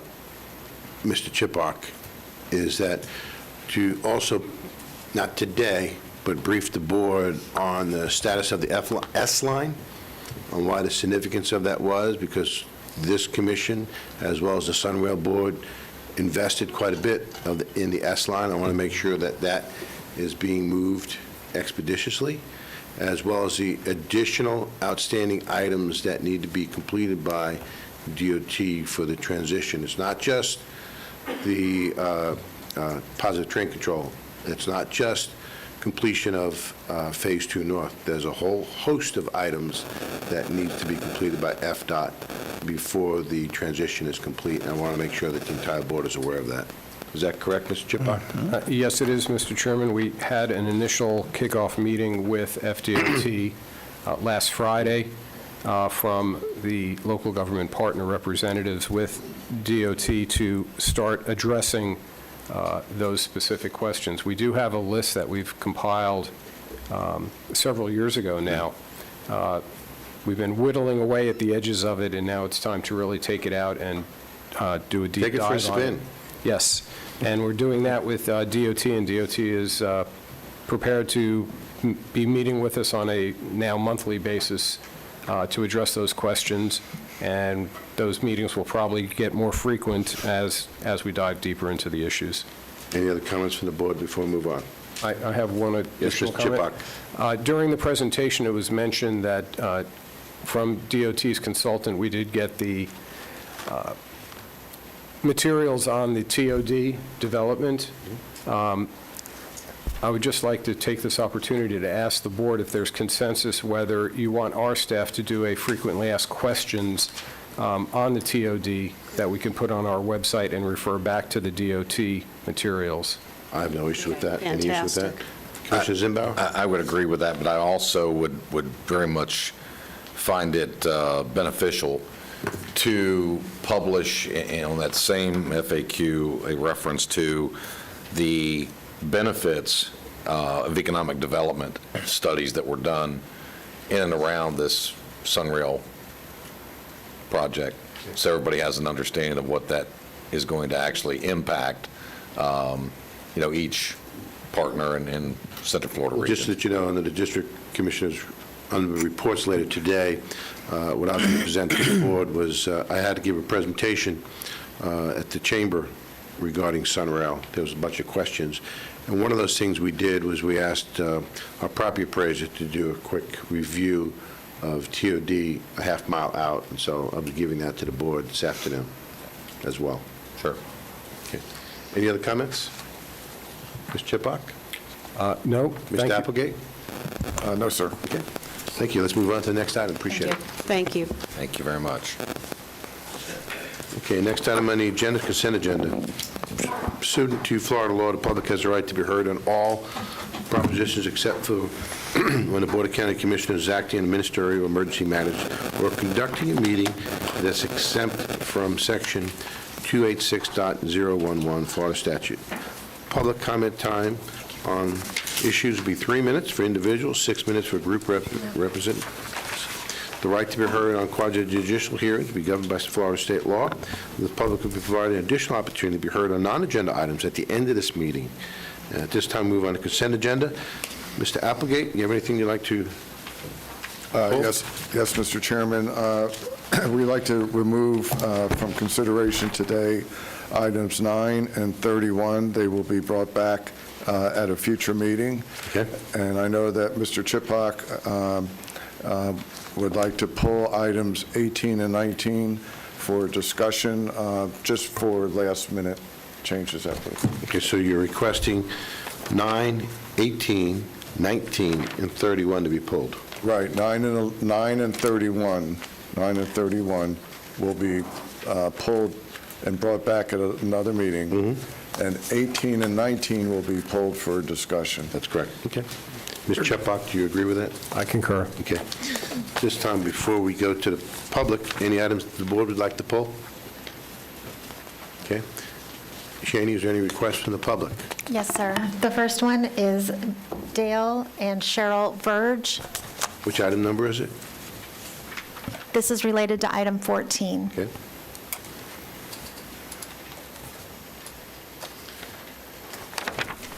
Mr. Chairman, it may be helpful for the public, when the county manager is pulling items by number, we just give a brief description of what those actually are. Okay, sure. We won't have to do this for the future. For future reference. Good morning. My name is Dale Verge. This is my wife, Cheryl Verge. We live in Lake Mary. Been residents of Seminole County about 20 years. We're here representing our friends and neighbors also in Seminole County that we have a lot of concern over the proposed rate increase for the water and sewage. A lot of our friends could not be here today because of doctor's appointments or whether they're at work or whatever, so we told them that we would try to address this. My wife and I are retired. We're senior citizens. We live on Social Security and nothing else. And we're very conservative. But our water bill has become so extensive, it's very difficult to deal with the rate increases and the proposed rate increases. On a regular month, our bill can run anywhere from $120 to $130 a month for very conservative use. If we try to water the yard, it's $160 to $200 a month. My neighbor says sometimes his gets to $250 a month. We are very conservative. We don't know what else to do. We try to do simple things to conserve. We've even put a water barrel outside to collect water off the roof to water our plants and our flowers. We run the dishwasher twice a week. My wife washes dishes in the sink and puts very little water in the sink. What's the other thing I had put here? One other thing here. Oh, we have quit taking showers and taking baths, as crazy as that sounds, because we want to conserve on the water. And even when we take baths, we're putting about 3 to 4 inches of water in the bathtub. And this may sound crazy, but it's true. several of our neighbors have stated the very same thing. We're even conservative on flushing the toilet anymore because of the excessive cost of the water and sewage. We've talked to a lot of our friends and people that we know in Orange County and other counties, and they don't have bills anywhere near what we're having. So it's very much a concern for us that we are hearing that there's even a proposed rate increase where we feel like there should be a rate reduction. So you have 34 seconds. I just want to say that we have talked to many people, and their water bills without sewage running $25. Even if you double that for sewage, or even more. In other counties, in other towns. So we just don't understand why and it's one area we've really, really tried to conserve. We're not using an abundant amount. Our water bill actually costs us more, almost every month, more than our power bill. Which seems kind of something there is. Okay. Thank you. Thank you. We appreciate you hearing us out. Before we move on. Mr. Chairman, I have a question. Yes. Go right ahead. I want to make sure I caught it right. Do you say you're irrigating? You are or not irrigating? No, usually my bill runs about 120 if we do nothing but very conservative usage. No irrigation. If we run the water, the sprinkler system, it'll run anywhere from 160 to 200. Okay. My neighbor sometimes runs 250 by watering. Sure, just wanted to- It seems really excessive. Thank you for It the does seem clarification. excessive. Okay. Thank you. I'd like to ask Ms. Kim Wernberg to come down if you have a moment. She's the director of this department. Okay, If you can give her the podium, that'd be great, because we have, okay. you can Thank just, you you for can sit your right help. there, right? Thank you. Stay right there. Stay there, he said. Just give her one.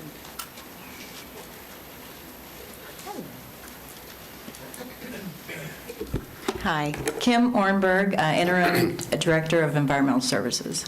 Kim, hearing the citizens talk, it seems a little excessive cost-wise, even the projections that we hear from our county staff.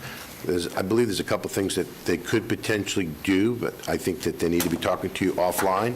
Yes. One is to do a water audit and also check to see if their water meter has been changed out periodically, because I do know that one of the issues that we had was that the water meter needs to be accurate, obviously, and the way we address that is by changing out systematically, correct? That is correct. Is there anything else that we could do? What I would suggest, and we'll talk to them about that, would be having them get in touch. We'll have our water conservation coordinator come out, and he can do a full audit with them, and they can go over ways that they can save and check those things that you were just speaking of. Because looking at what we have in our booklet and also the work session we had, we're not the most expensive. No. We're pretty much in the middle. In the middle, and I'm not understanding the numbers that this resident is telling us. They seemed high to me. Yeah, exactly. And we will work with you. We did call Seminole County, and we did have them check, they said they checked the water meter. We did do an audit. The month we did that, we did run the sprinklers, and that was one that was excessive, even more, more toward 200. And so that's why we quit watering the lawn, hoping that we could bring it back down. Years ago, we could get it to $70, $80 by being very conservative. But they've gone up. They went up last January. I think they skipped because of COVID some of the increases. But over the years, it just keeps going up, and we're having a harder time. Excuse me, could I say? Go right ahead, sir. The only other thing I would like to say, like Cheryl said, they did do a water audit also for us, but most of the meters in our subdivision have been replaced. Those are all new water meters. Okay. And it isn't just ours. Everybody that we talk to are complaining that the bills are excessive. Thank you. So Kim, when you do this, can you report individually briefings to us so that we can better understand it as well? Yes. Okay, any questions from the board? Commissioner Constantine? The only other thing I'd say is that 1 month I had an excessive water bill, and I called and found that there was a very, very slight leak in one of the system, one of the spigots, and that caused nearly $70 increase, just that slight leak. So, obviously, when you're going to do that, that's another thing that needs to be checked. And maybe we can have them look at the entire subdivision and I see think we if there's should. some issues with that, for sure. Commissioner Thank you. Lockhart? Commissioner Lockhart? Yeah, I'm going to wait till they leave the podium because I don't really need Excuse me? So I know that we've had work sessions about this, and we've had public presentations regarding the rates, and we've had multiple conversations, but I think since this is the actual item opportunity to look at our rate increase history or lack thereof, it might not be a bad idea to go ahead and ask the county manager and his staff to I hope we have it handy, to review the rate increases, again, or lack thereof, over the last period of time. Do we have that we can share? Because when I hear someone say that their bill is going up, going up, going up, but I know that we've not done rate increases, that doesn't make sense. So, Kim, do you happen to have the history for us? Yes, Kim Ornberg, Interim Director of Environmental Services. I do have it written down, if you just like, that'd be for great. water and wastewater, for the past, since 2013. So 13, 14, 15, 16, it was 3%. 17 was 1.5% increase. 18 and 19 was 3%. 20 and 21 was 0. 22 last year was 4.6, and we are proposing 4.6 as well. So for 1920 and 1921, there was no rate increase for water and sewer Seminole County utilities at all? Correct. Okay. Commissioner Zimbow? I think Commissioner Lockhart's point is, and certainly she'll correct me if not, we've had this conversation. This is the hazard you run into when you fail to keep up with the rates.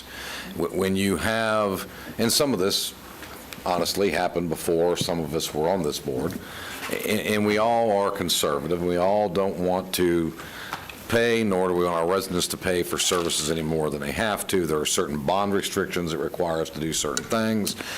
Invest in the infrastructure. There are cities right now in this county that, because they did not do their increases appropriately, are now finding themselves in need of tens of millions of dollars of infrastructure in their water and sewer systems, and they can't find the money to do it, or they're going to have to go out and specially bond money to do that. It's incumbent upon us to make sure, and our staff to make sure, that we are giving the right information so we don't go from a no increase flatline, all of a sudden we've got to jump up 20% or 30% and really impact our users in one cycle. And I think a lot of that is what's been occurring.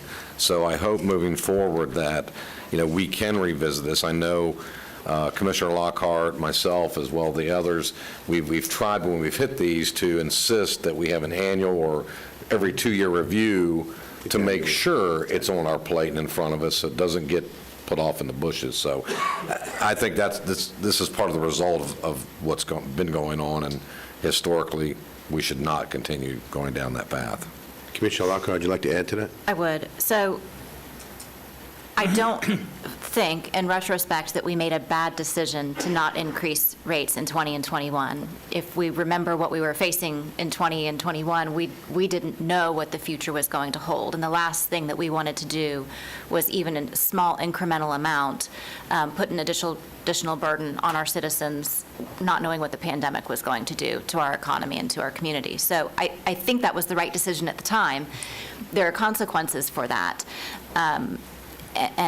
And we're seeing that in all areas. We're going to face this moving forward in every service area that we deliver. So that's why communication and clarity in that communication is so critically important for us as a board, for our staff. Over communication is going to be key, I think, as we move forward.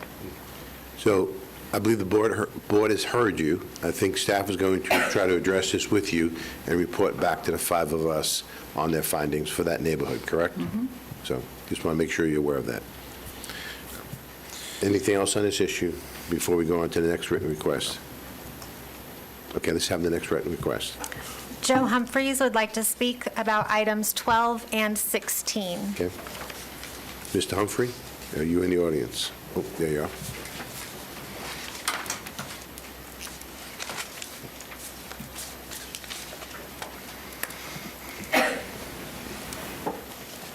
the overhead.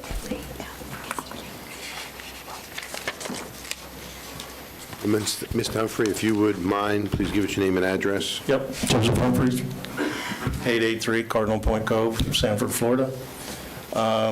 Item 12, Bartram's Landings. I was opposed to that because of the density issues relative to its location to the Bear Preserve and other surrounding properties. We've talked about before here the differences between what's on paper, what you guys approve. We've had lots of conversations about DOs that went south, at least in the eye of some of us. This is a prime example. I sent you all originally, because I have got all kinds of complaints about all the fill that was coming into this property. As you can see, it's higher than the surrounding area. Those of you that supported this rezone, is this what you had in mind when you rezoned it? Somehow I don't think so, but this is what we got. So it comes back to that, what we think we get versus what we actually get in the field. So this is an issue. As far as item number 16, it's a question of, again, another rezone on Lake Sylvan that was rezoned, and it was approved with a DO with an included lift station. We opposed it. The majority of the neighbors in the area opposed it, but it was approved. But when it was approved, again, it had a lift station on it. We weren't happy about that, but nonetheless, that was the case. Somewhere along the line, and I know that Commissioner Herr has been very hands-on with this whole project since the beginning, because there were lots and lots of complaints about what's happening. It's not going to, our lift station can't handle this. But again, so now we have a bill coming to the taxpayer for $120,000 for something that we opposed. So it's kind of like we're betting against ourselves. We spend a lot of time, uncompensated time. We've come to this meeting with attorneys. None of us are compensated for this. So here we are again. We're getting a bill, you hear today, from people talking about the fact that their water bills are going up. So my question is, how much of this expense for the benefit of the developer is being paid by us, the taxpayers, who don't get benefit from it? This is an unhidden tax. This is not conservative government as far as I'm concerned. And I've heard from a lot of people about this, the whole Sylvan Lake area. I have other people from other HOAs that would have been here today, but again, because of illness and family issues, they couldn't be. But again, we've proved things in this room. That's what we end up with on the street. And a bill for $120,000 for a lift station that wasn't originally approved by this board. Where's the culpability? Where's the responsibility? That's what we want. Thank you. Mr. Chipak, when it comes to plats, it has to be specific about why it's approved or not approved, correct? Correct. The plat is more of an administrative action that is checking that the plat as submitted is consistent with the state and local regulations. It has nothing to do with land use or land? That is zoning? correct. Okay. All right. And then Mr. Applegate, on 16, I'm not too sure which person we should be asking questions on. Mr. Chipak? If Mr. Chipak could speak up, it's hard to hear him. Sorry. I'm having trouble hearing him. On item number 16, the specifics of the deal, Kim Ornberg can address. The broader picture is the developer came in with the original plans on, and as approved on his site plan, was for a lift station on his property. In an effort to conserve, he was going to, his next plan was to move and connect to the lift station that was on the property next door. That lift station on the property next door has historically been problematic and would not support, in our minds, would not support the additional lots that were going to be put into it. Plus, he was not, again, in our opinion, able to secure a proper easement from the neighboring property owners. So then we went into a period of what is the best solution. He has changed the original plan, and again, this is what's in the agreement. Rather than do a lift station on his property, he is changing it to a gravity system, running it up along the street and connecting to a lift station further to the west. Also, he is giving an easement across his property so the problematic lift station to the east can be dismantled and put into his gravity system, and that will eliminate the problematic lift station that we have next door, which we've been in initial contact with the homeowners association, and they are very pleased that their problematic lift station will be going away. So this memorandum of understanding kind of wraps all that into a nice package for you to consider and make sure we have your blessing before we go forward. And Kim can talk to the costs of maintaining a lift station and how the $120,000 in initial investment now in infrastructure will save us a lot of funds in lift station maintenance in the long run. Thank you. I have a question for Mr. Chipok. Commissioner Zimbow? Just for clarity. I think what we've heard is a resident say that taxpayers are picking up $120,000 for the use or infrastructure that otherwise the developer should be responsible for. And I just need a direct, very direct answer related to that.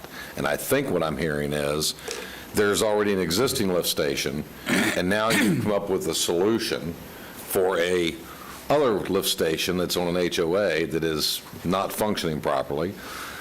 The latest developer has agreed to incur the cost for a gravity system to assist that poorly functioning one in order to help a lift station that we already operate that's now being replaced with a better one?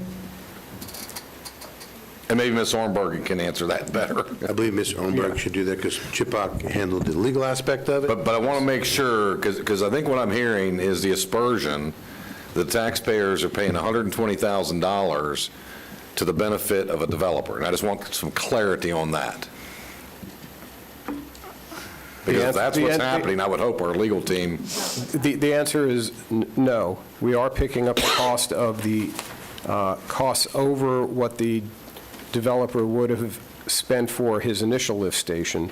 Okay. Again, in our comprehensive plan policies, we do have a policy that we try to limit and eliminate lift stations when possible. Correct. So in this situation, by our initial investment of $120,000, we are eliminating the potential new lift station on the developer's property and the lift station to the property to the east, which again, historically has been very problematic and very costly to maintain. Sure. Okay. Thank you. Thank you. Before we go to staff again, Commissioner Herr, you may want to make a statement.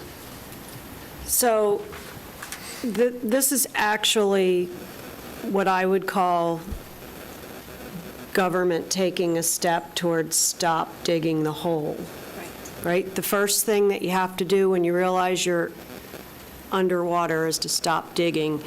And I would commend the teams, the developer, the citizens in the two communities for coming together for what is a better solution for the surrounding area. To cast the aspersion that this doesn't benefit the community is beyond my comprehension when the issue is that these lift stations would have been literally feet from Lake Sylvan. So should there be an issue, we have the risk of contamination. And we've come up with a better solution that will drive to a long-term better outcome, which will, in anticipation, be neutral in cost. Based on an investment that we make today, it is the right thing to do. I support the issue going through on the consent agenda. Mr. Constantine? Yeah, and I just want to say, I voted against the density of both of these previously. And this is not, I told you so, because I do believe that we are finding the solution that is right in these consent agenda items. This is not about, you debate, sometimes you win, sometimes you lose. In this case, I lost. But the fact of the matter is, I think we are coming with a better solution for what we ended up with. Clearly, we always want to look at each item individually. As we move forward, we should always consider this. But in this case, these are good solutions to what, I wish the density wasn't there as it was, but these are good solutions to what we have. And the only thing I'd like to add is, Commissioner Constantine, you're correct. There was a couple of us, I was with you, we voted against it. But this is a good solution because maintaining a lift station in years' time, it's costly. And I will tell you, it's not just the maintenance, but it's the rehabilitation of lift stations. And then also maintaining them during hurricane season when they have to have generators or fuel for those generators. This is a good thing. If we can eliminate more lift stations, we should be doing that, and I believe staff continues to do that and look at that on a regular basis. And this is just helping the overall system, and long-term, I believe it actually reduces the financial burden of the citizens of this county. Is that correct, Ms. Weinberg? Excuse me. Yes, that is correct. Okay. Any other comments on this issue? Thank you. I just want to make sure I got everybody. Yeah, good here. Ms. Beach? Katrina Shaddix would like to speak about items 14 and 15. Okay.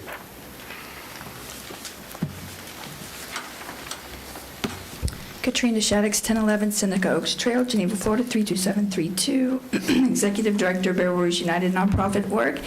Before I speak on those two items, I just want to say it's nice when I get to be the good cop and Joe is the bad cop. So thank you, Joe, for bringing it up. It's stuff that needs to be brought up. We may have different ways of bringing it up, but, we really appreciate and value the opportunity to have this one-on-one with y'all about problems that are in the neighborhoods. And a lot of times it's tons of citizens contacting us, asking us to do something about it, and y'all don't get to hear it. So by the time we bring it, sometimes we're mad. Hopefully, sometimes when we come up, we have solutions. But I want to thank Uncle Joe for coming up and speaking out the way he always does, even if it is frowned upon. I do like him, and I appreciate him. As far as just some comments about what was going on, I think, it all needs to be looked at in a holistically situation from the beginning, before the rezone is approved, instead of looking at it individually after the damage is done. And time and time again, it has been proven that all of this new sprawl is destructive and costly. It's costly to us not only because we have to pay for that infrastructure. The developer doesn't. The developer's impact fees were not raised for 30 years. And when they were raised, it's still only a drop in the bucket to pay for the negative impact they have on our communities. So, all of this, it's basically privatizing the profits and socializing the cost on us. And if we take the step to be preventative from the beginning and maybe vote for no-build options until we can get everything under control, especially in a flood-prone area. We knew this area in Sanford was prone to flooding, but this increase in density was approved. It shouldn't have been. And now again, here we are paying for the damage that urban sprawl does. Redevelopment is an amazing, very positive option for Seminole County going forward. We can use the existing infrastructure and charge the developer less in impact fees to give that incentive to redevelop existing impervious surfaces with existing infrastructure. What else? Also, we are having money problems. I understand that the county's going to have to increase those fees for trash and water, but it definitely doesn't have to do with leaks. This is all over social media. Everyone is complaining about higher water bills. I sent my son, I might need to call in that extra 3 minutes as executive of a nonprofit because it's really awesome. I sent my son to this, it's called an Earthship workshop out in New Mexico, and he was taught how to build sustainable, eco-friendly houses. And he can also give presentations now, and I would love to have him maybe talk to some people in the county about different options that save water. It was the rain catch systems, they have gray water systems.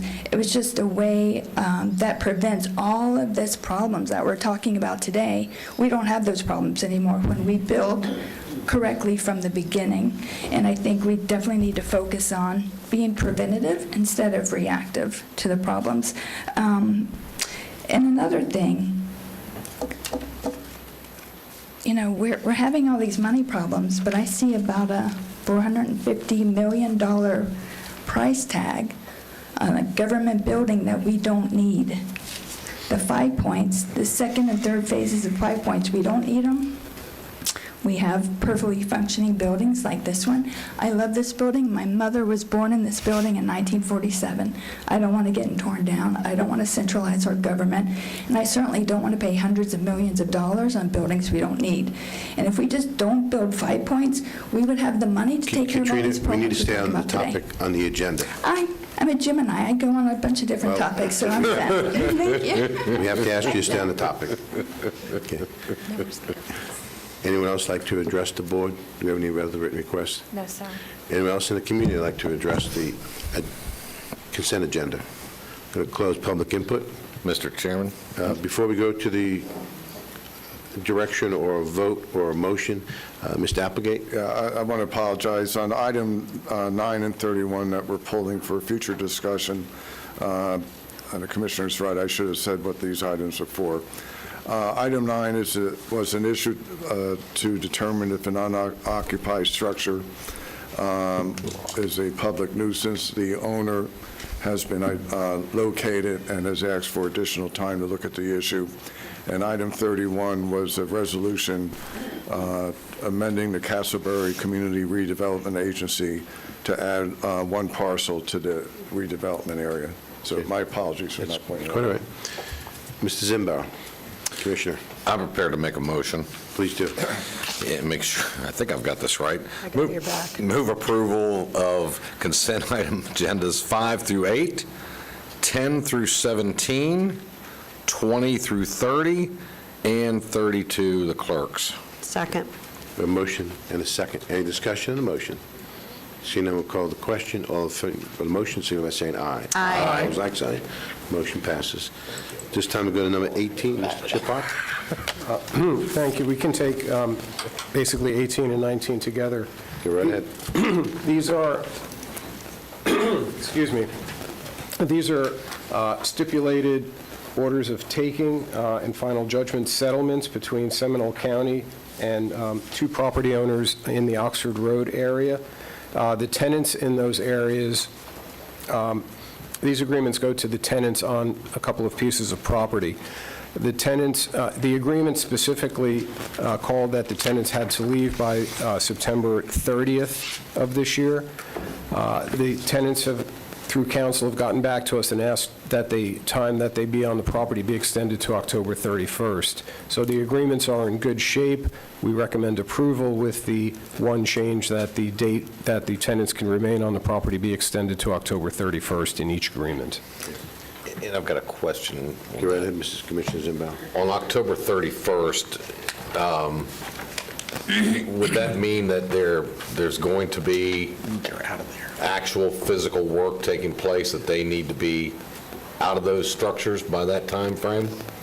I would defer to... I don't think so, so I'm just trying to understand why we got to an October.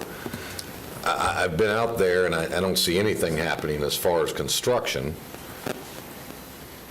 Then I'll have a follow-up to that. You're suggesting rent should be charged? Thank you, Commissioner. Why wouldn't we? For the record, John Dredge, Public Works Director, County Engineer. We are in the process of the property acquisition. We acquire the majority of the property, and we do have 100% as a plan, the final design. We have one more property to acquire, and as soon as we acquire it, we will do the update of the plan, and then we put it as a bid for construction. So that is those property is a part. Okay, and so we still have one property to go through the process of a taking, correct? So let's assume for a minute that had already happened. Just assume that for a minute. When would you break ground out there and start construction to the point where those tenants would either no longer be able to access or couldn't function in those capacities that they currently are? It is gonna, by the time we close on everything, we're gonna need probably 6 months to be able to update the plan, put it as a build, and award the contract. So 6 months to update, then award the contract. So it sounds like to me, notwithstanding what the other property taking might be, it sounds like we're probably 2 years out before we'd ever go to turn dirt? A year out? It is depend on the negotiation and that one. Understood. But could be, I would say probably, hopefully we can do it less than 1 year. Okay. But we have one more property to acquire, and then we can put the package, update the plan, which doesn't take that much, and put it out the bed. Sure. I just wanted to make sure it wasn't something we're going to break ground on like January 1st of '23. I would like to, but. Understood. I think a lot of us would.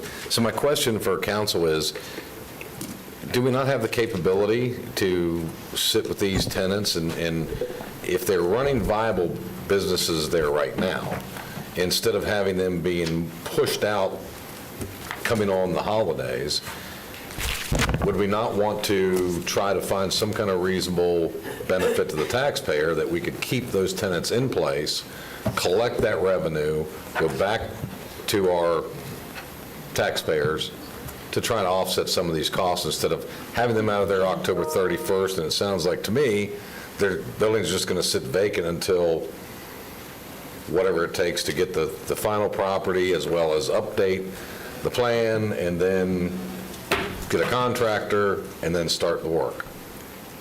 On that, I would have to defer to Lynn Porter Carlton, who has worked on these deals and set up these structures. Can we hear from Mr. Applegate first? Yeah, well, while Lynn is coming up, in prior life, I've done hundreds of condemnation cases.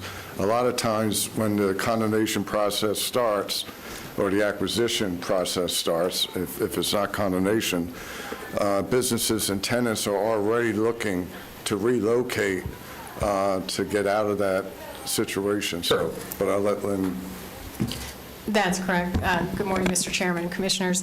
This particular change was a last-minute request by the attorney for the tenants because the tenants realized they needed a little more time to move. Both of these businesses are recording sound studios. They've known, of course, about the Oxford Road project. They have obtained other locations that they intend to relocate their businesses to. And the request was simply because, as you know, items have to be submitted in advance for board meeting dates. They had agreed to move out by September 30th. That was acceptable to them and their council. And it was only a matter of a day or so ago that they realized they might need a little more time. And we, Public Works Director John Dredge was willing to agree to the October 31st date that they asked for. Thank you. Thank you very much. I'll be happy to move the motion. I think we should find, and I understand, I've been through eminent domain. Matter of fact, in Orange County, and I think Mr. Chippewa, Ms. Carlton, I think you were both in Orange County when that happened to my family in the Washington Street taking in downtown Orlando. But regardless of that, I understand that when we put somebody on notice that we're going to take their property, there is a understanding that we're going to take it, but often we don't for an extended period of time for the reasons we've heard here today. So if these tenants need additional, I would have no problem with that, but I'll go ahead and move motion to approve 18 and 19 as stated with the October 31st move out.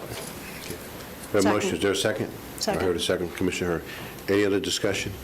Seeing none, call the question. All in favor of the motion, signify by saying aye. Aye. Opposed, like sign, motion passes. We'll now move on to item number 33. 32. No, 32, we already We did We already did 32. 32. You did 32? I didn't I remember. believe it was 33 we're doing. Okay. Sorry. No, I appreciate you catching that. Sometimes it takes a village.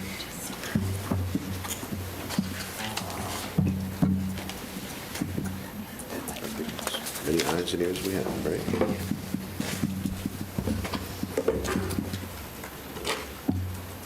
Hi, good morning. Annie Silloway, Senior Planner of Development Services. I just wanted to state before I presented that all of the slides and maps are what is in your agenda package. Okay? Thank you. You're welcome. You're welcome. And also, I just wanted to let you know that this is not a rezone or a future land use. It's just a subdivision process, so I wanted to let you know that ahead of time. And I'll start my presentation. This request is for consideration of the Myrtle Preliminary Development Plan containing 21 lots on 14.27 acres, zoned A1 agriculture, located on the south side of Myrtle at the corner of Lake Avenue and Myrtle Street, approximately a quarter-mile west of South Sanford Avenue.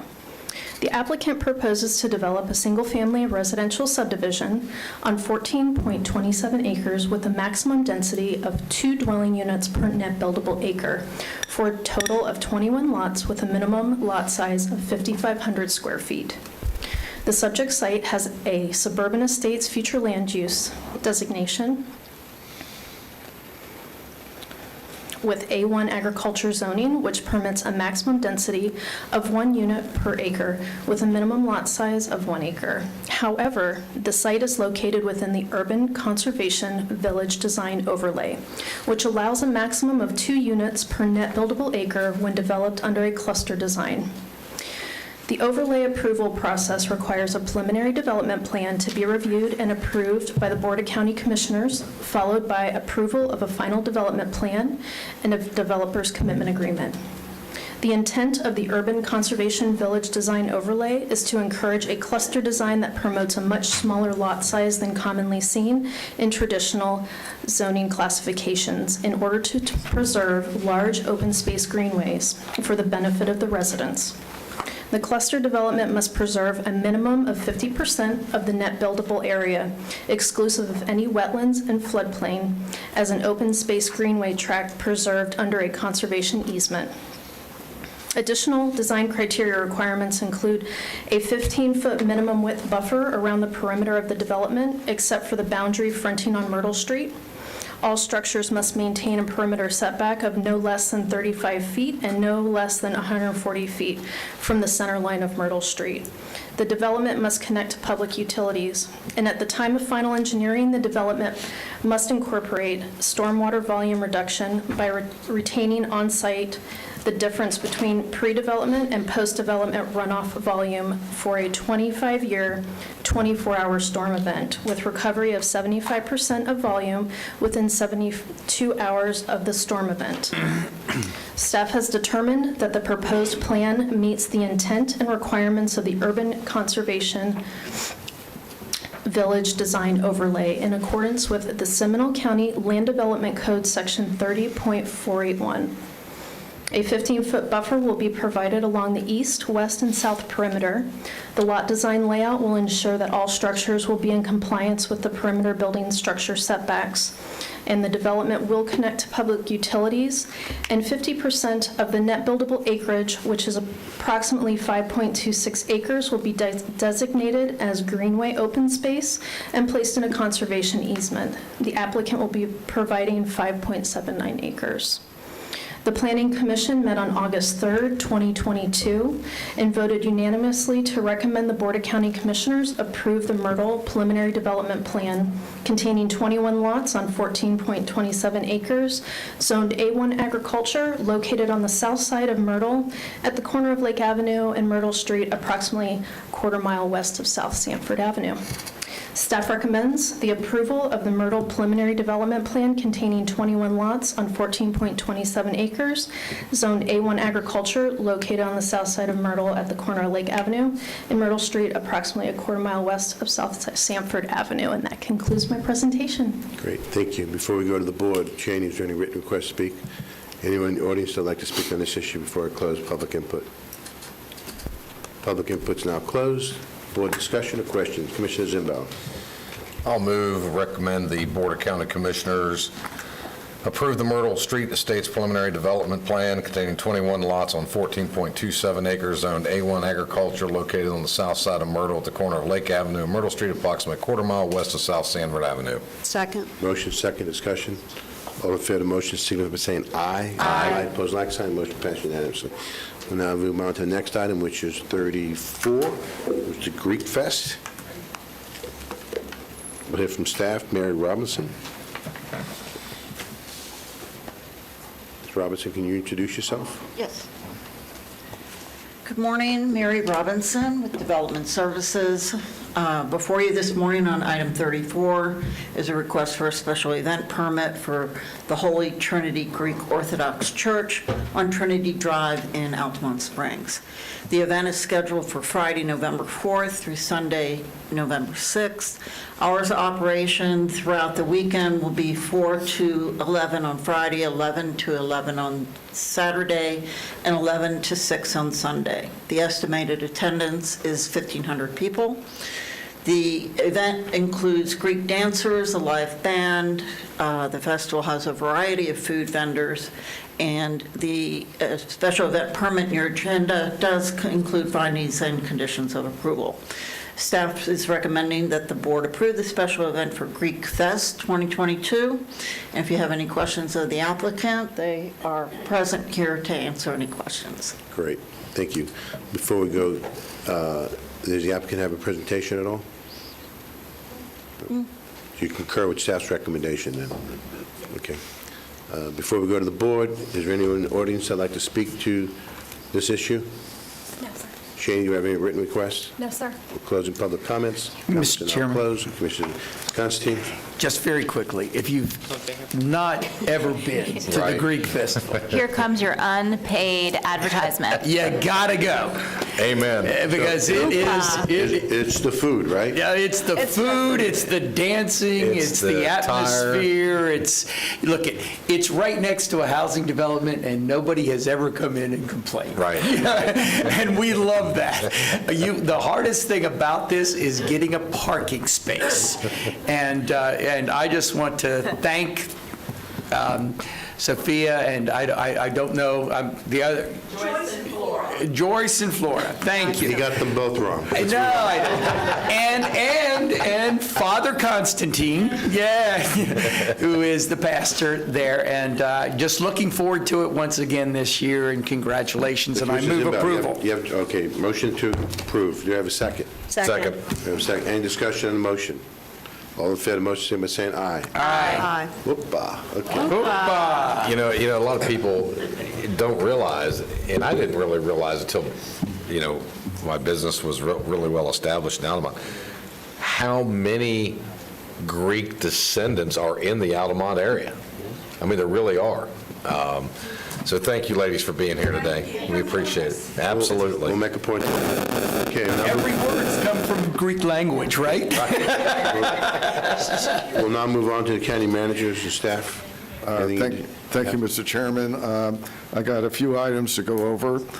It's that time of year. I'm requesting approval of a motion for the Board of County Commissioners of Seminole County to authorize the Seminole County Tax Collector to begin collection of the 2022 tax roll prior to the completion of the Value Adjustment Board, and this is pursuant to Statute 197.322 of the Florida statute. So moved. Second. All in favor, signify by saying aye. Aye. Opposed, like sign, motion passes. Thank you. The second motion is to authorize the interim county manager to execute amendment number 1 to the Lifeboat Project, Inc. contract.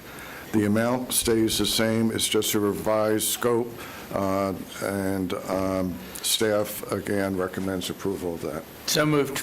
Second. Any discussion? All in favor, signify by saying aye. Aye. Opposed, like sign, motion passed unanimously. Just thought you were going to do that in the afternoon. We're doing it now. Let's move on. Try to get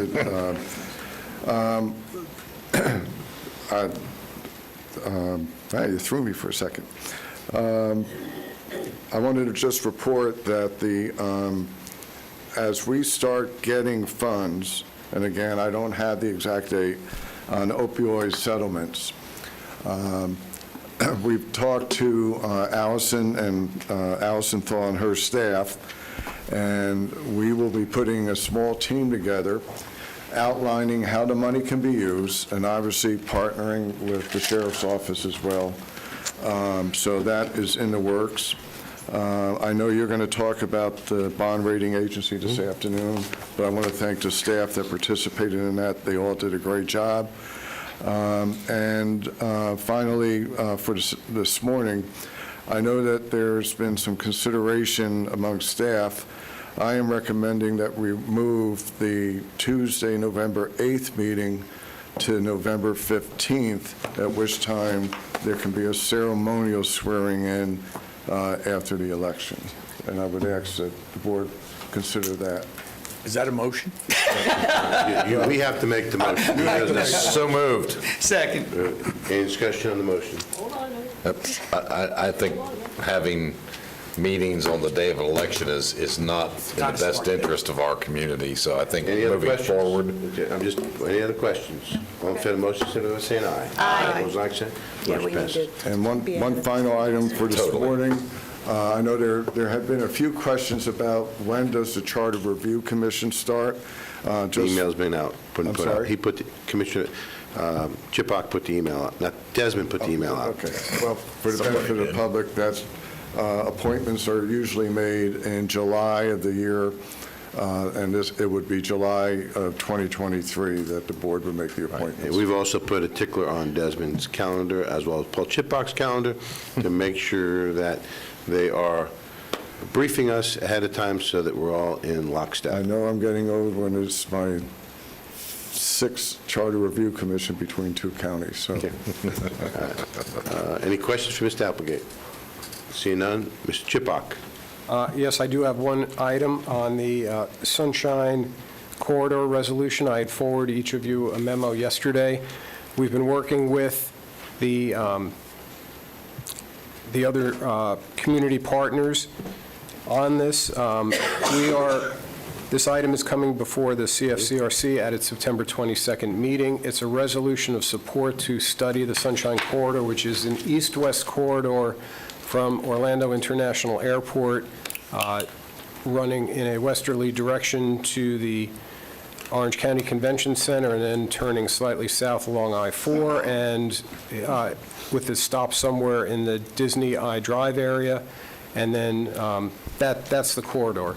Brightline, which is a private organization, is doing intercity rail along that same corridor. We are trying to benefit and dovetail with their efforts, so for federal funding and whatnot. So this is just we're lending support to be exploratory on this issue. Mr. Chipak, I know that whatnot can be quite definitive, but in no way, shape, or form does this commit this board or this county for additional funding.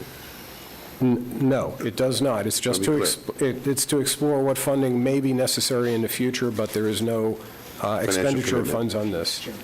Commissioner Constantine. Exciting opportunity, move approval. Second. Any discussion? All in favor of the motion, signify by saying aye. Aye. Opposed, like sign. Motion passed. Mr. Chipak?